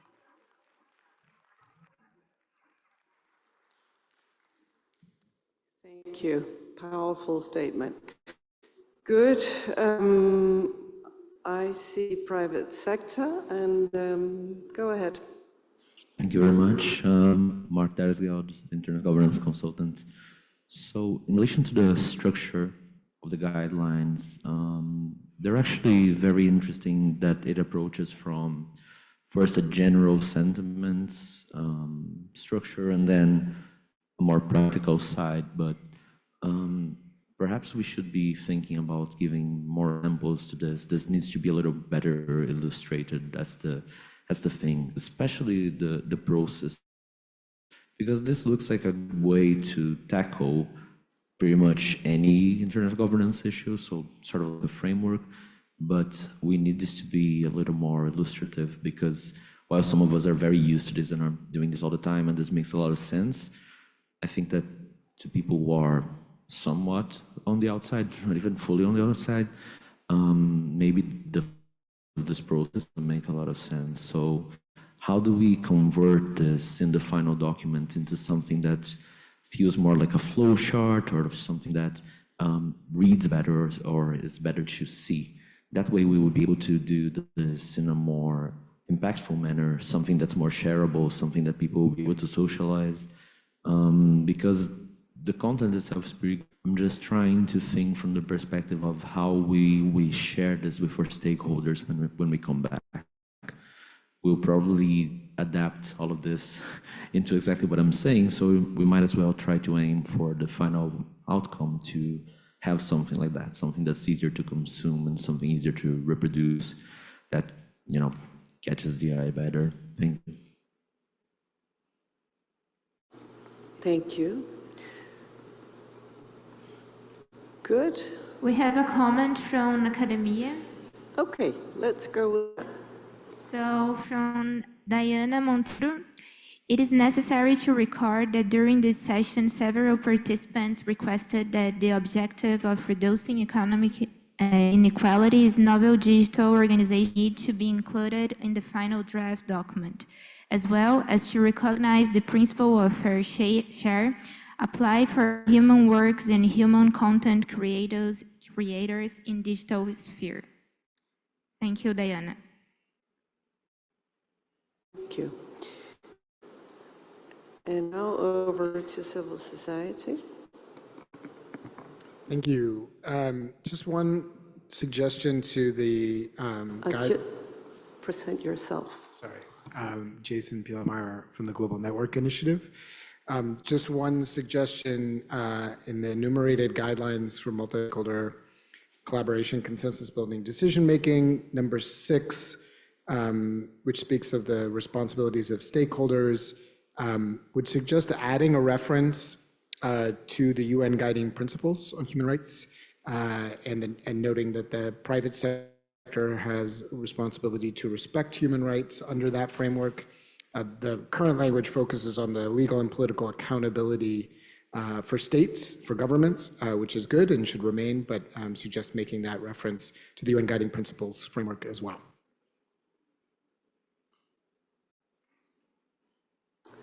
Good. Now, I don't see any other speakers at the moment. What we would like to do is to discuss a bit the ranking that has been done, and also on the prioritization, because many of you are highlighting that we need to prioritize some of the guidelines, but they were prioritized in the consultation, because that was an open consultation where many of you gave input and prioritized the ranking of the different guidelines. So I'm eager to hear, because we have also suggestions on collapsing some of them into fewer guidelines, but still having kind of the same content, but we might have overlapping content in some of the guidelines. So if we could get some feedback from you now on this, that could be helpful. And we're showing the ranking up here. That was done in the consultation, but would be helpful to see if you agree or you think we should do it differently. Yes? Hi, this is Carolina again. So one approach we could take is saying some of the guidelines are sort of essential, and then sort of listing the additional ones. But if you have 5 that come across like very strong and get to sort of the core of what needs to be done, I think could be a way of doing it. I also wanted to highlight, I understand there's different maybe mathematical ways of doing the priority or sort of tallying the responses from the consultation. I ran the sort of weight of the different responses and got a slightly different order from what's shown here on the screen, and another colleague had the same thing. And I think that has to do with methodology. So that's something maybe to consider. The ones that I think really are sort of essential, and I can quickly read those, are be accessible to all stakeholders, provide stakeholders information, resources, and skills to enable effective participation, be based on the principle of mutual respect and recognize the value of diverse viewpoints, have a component of informed deliberative discussion, and be governed by human rights, which is the one by, I think it's the one of rule of law, I summarize it as that. So I think those are like the really essential ones if I had to sort of volunteer a priority list.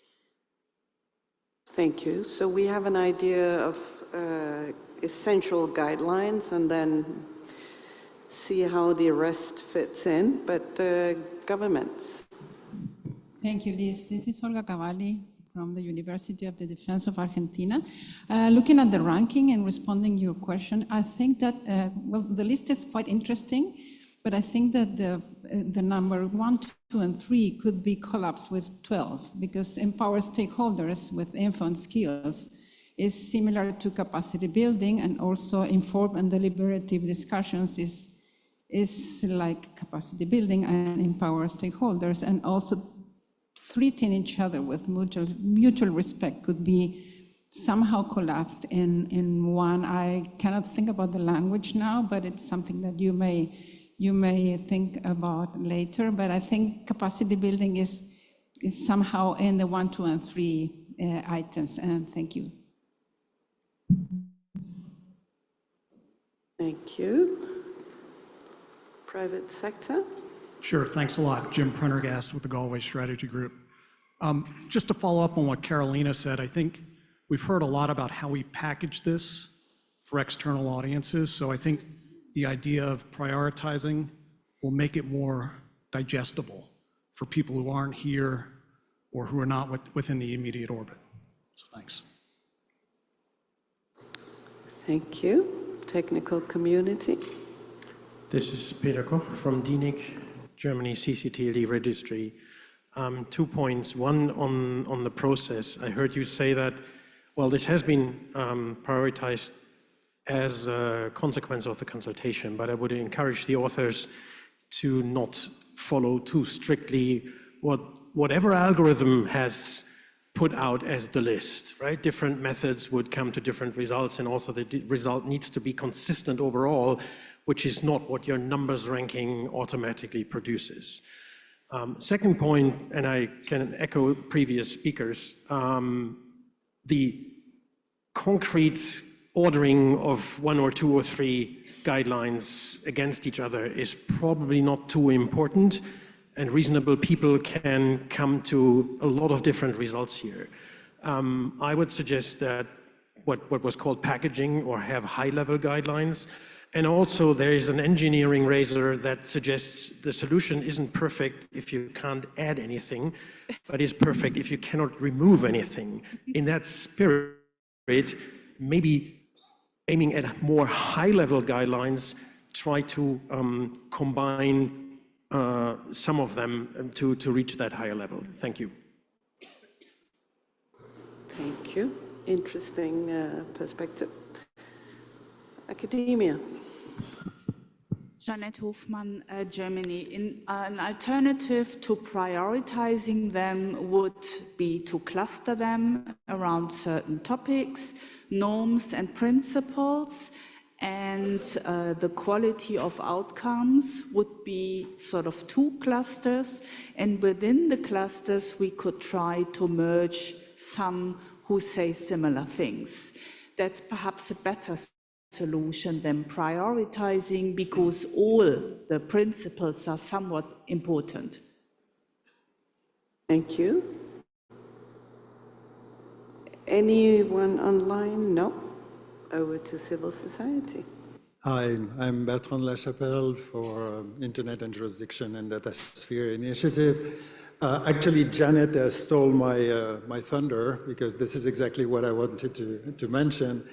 When I presented the list of prioritization, I made the remark that the listing was not really a very, very strong order, and I completely agree with Peter that you could use a different weighting.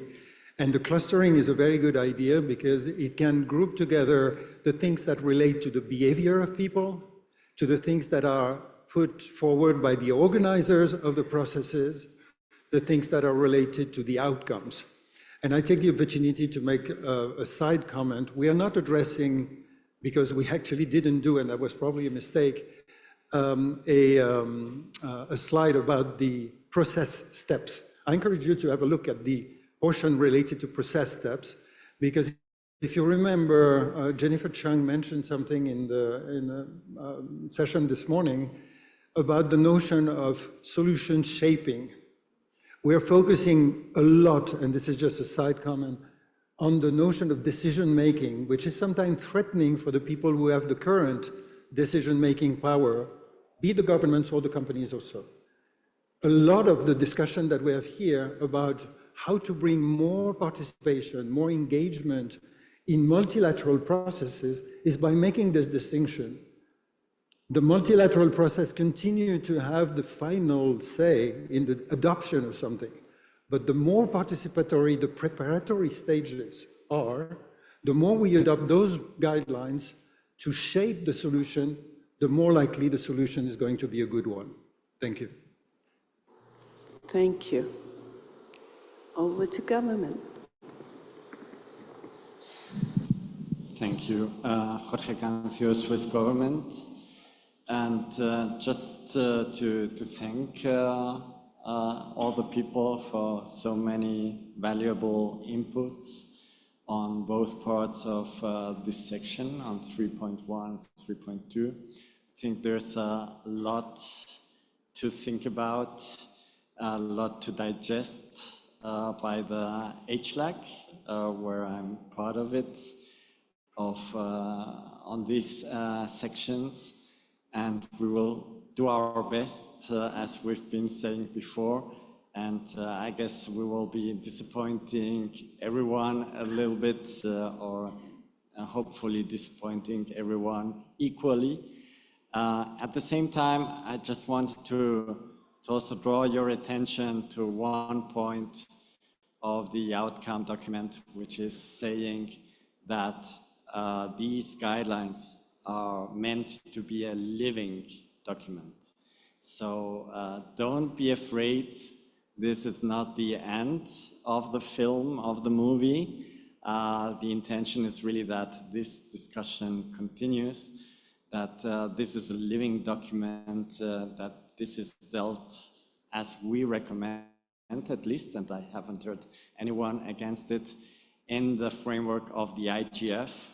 So I'm looking forward to so many discussions there, this year's IGF or future IGFs, and in the intersessions. And yeah, there's lots of things, metrics, accountability, systems of looking how these guidelines are respected. But yeah, let's be patient. Let's not rush into changing everything from the bottom up. We have a good basis. Thank you. Thank you, Jorge, for this. I'm going to take the technical community and close the lines because we need to wrap up. And it says 11 minutes on my screen. So technical community, and then we'll wrap up with the moderators and our rapporteur. Rosemary Sinclair from .au Domain Administration.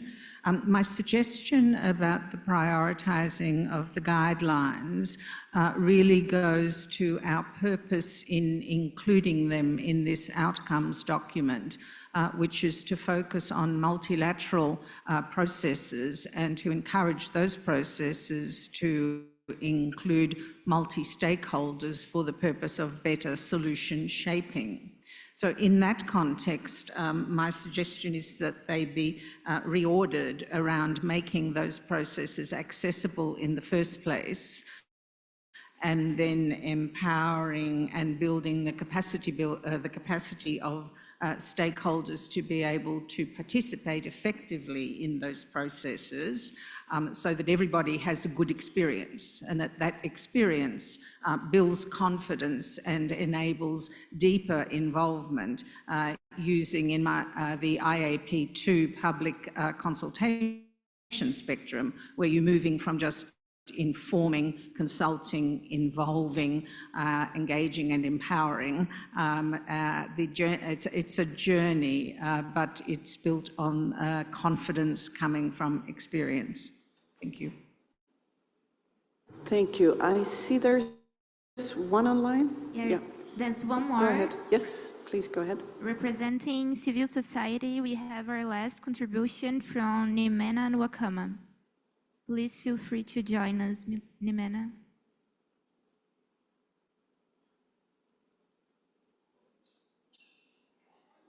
Can you hear us?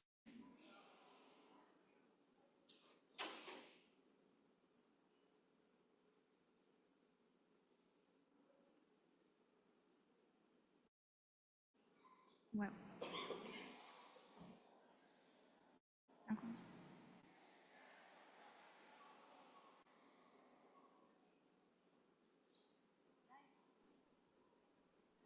Hello, everyone. Apologies, I was waiting for my mic to be opened. This is Nina. I'm from the internet. I'm being given authorization to show my face. I am in Dakar today. I was just planning to do a quiet watch over this and not say anything, but I think it was Bertrand de la Chapelle that made me get up. I want to say a few words on three things for the 2 minutes that I have. The first is the trust issue. For everything we do, our biggest product is trust. The reason most of us have come back to NETmundial after 10 years is because we trusted the process. We still trust the process. We may not be there in person, but we will trust the product because we've trusted the process. And that is one of the things I want to put out to everyone who is in Sao Paulo today or who has been following all of our internet and digital governance issues. The second is that over the years, we are beginning to slide back into multilateralism.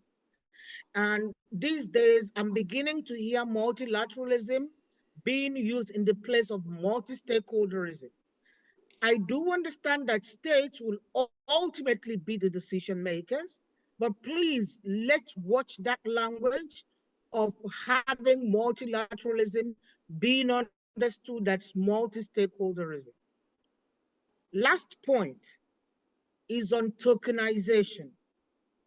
You know me from NETmundial of 2014.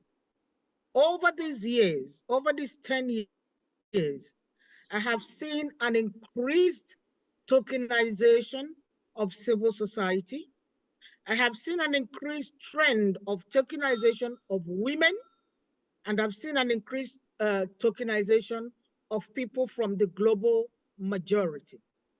And so these days, I no longer show up in meetings because I may be invited just so there will be a woman, a woman from the South, an African woman, just for photo purposes. And I think this is one of the things we should watch in the processes. Once again, I am here to say, let's watch out for the threat of tokenization. Let's watch out for the threat of using multilateralism to include multi-stakeholder and finally replace it.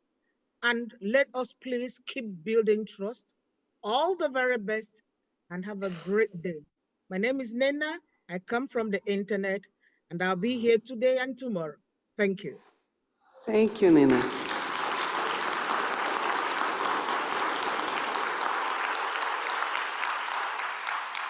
And thank you for contributing.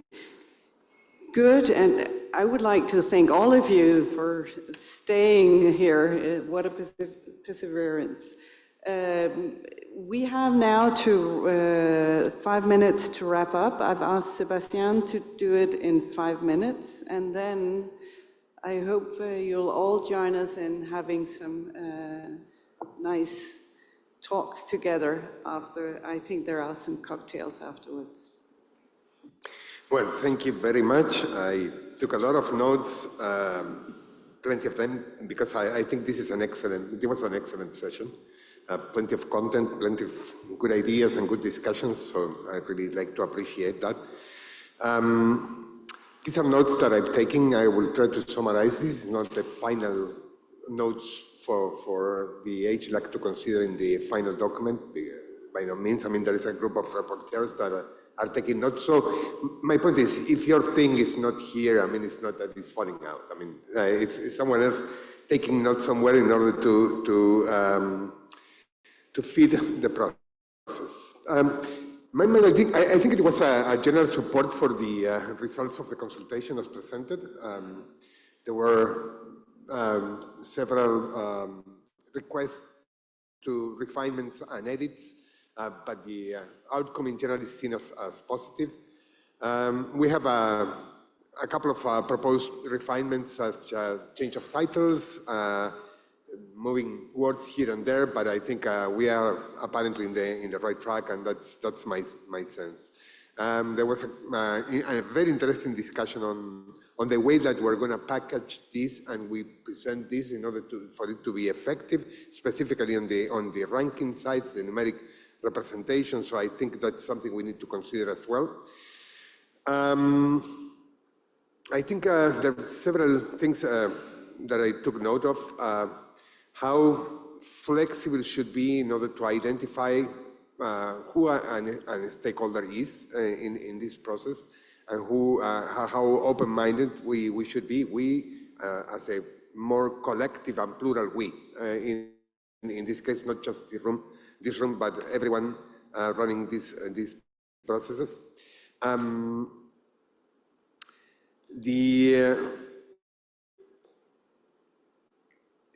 There was one line that I really liked. Unless engagement is consistent and sustained, the value of multi-stakeholder approach is far from being achieved. And I think that summarizes in some way the spirit of that. Meaningful participation was also a big bit of the discussion, and I think something that was very meaty and interesting. There was a call for actionable and concrete steps to promote participation. I took at least, some of our colleagues that spoke too quickly, but I tried to summarize what she said. I hope she committed to share the list, the full list in text later on, but some things that I extracted from that because I saw myself in the position several times. Requesting information in registration, ensure timely access to documents, interpretations, and speaking sessions, submit written opinions. Each stakeholder should have equitable time to participate and accessible platforms. So I think those are things that we are kind of enjoying here and has to be replicated in many other processes, and use this as a model of that, but we need to emphasize on that.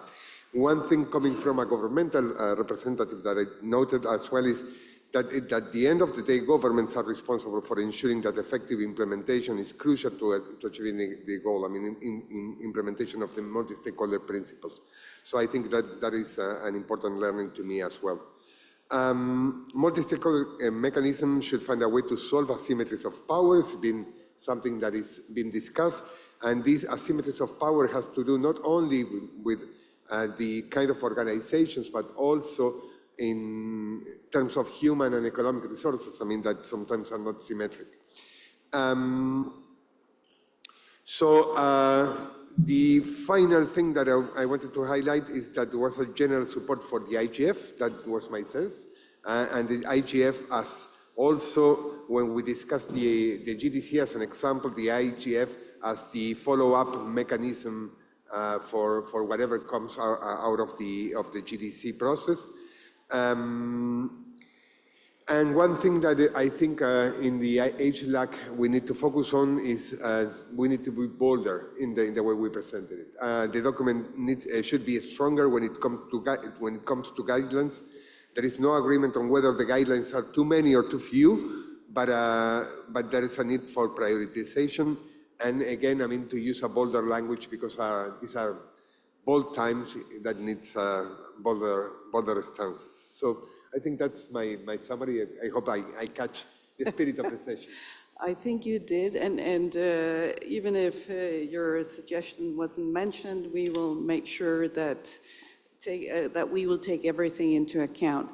I would like to thank all of you for very constructive suggestions, and I am impressed by the brain power that is here and good at giving suggestions. I see Anna wants to say something, so Anna. I just would like to congratulate the civil society because they were really great in this session. So thank you very much to the civil society, to all stakeholders, of course, but civil society especially.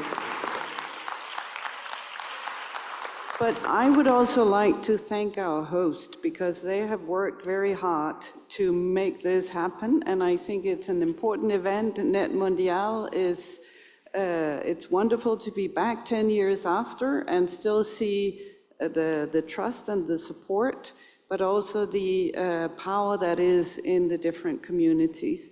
So thank you to our hosts.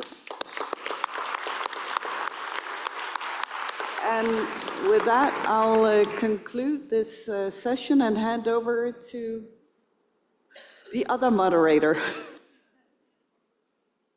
Thank you very much, Lizzie. Well, I'm the host and moderator, and you did a very good, very, very good job.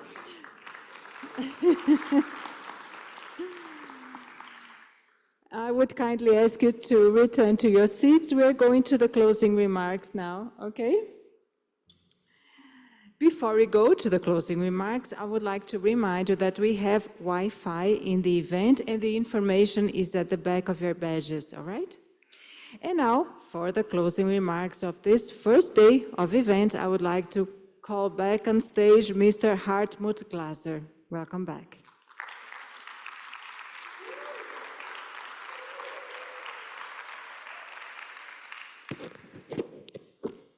Depois de dia como esse de hoje, After a day, still alive and breathing sounds like victory, doesn't it? I can tell you, and I am being very candid, we were very concerned when we started the day. Such a complex event has a number of details, complexities, but I recall that when we organized the event of IGF in Rio in 2007, which in design was the secretary of IGF at that time, and he said, nobody said anything wrong. Therefore, the event was perfect. And I would like to thank this very hardworking team. Nobody has said anything bad about the day today to me yet. So it means that we've achieved excellent results. And I can tell you that now it comes what matters, relaxation. There are good things waiting for us outside. Let's enjoy. Let's go into networking, talking, exchanging opinions. This is something important in an event like that, making friends, creating new communication networks, and building internet which is inclusive, democratic, open, and to everyone. So enjoy now the social moment, and we see you all tomorrow for more day of work. Thank you all very much. Enjoy the evening.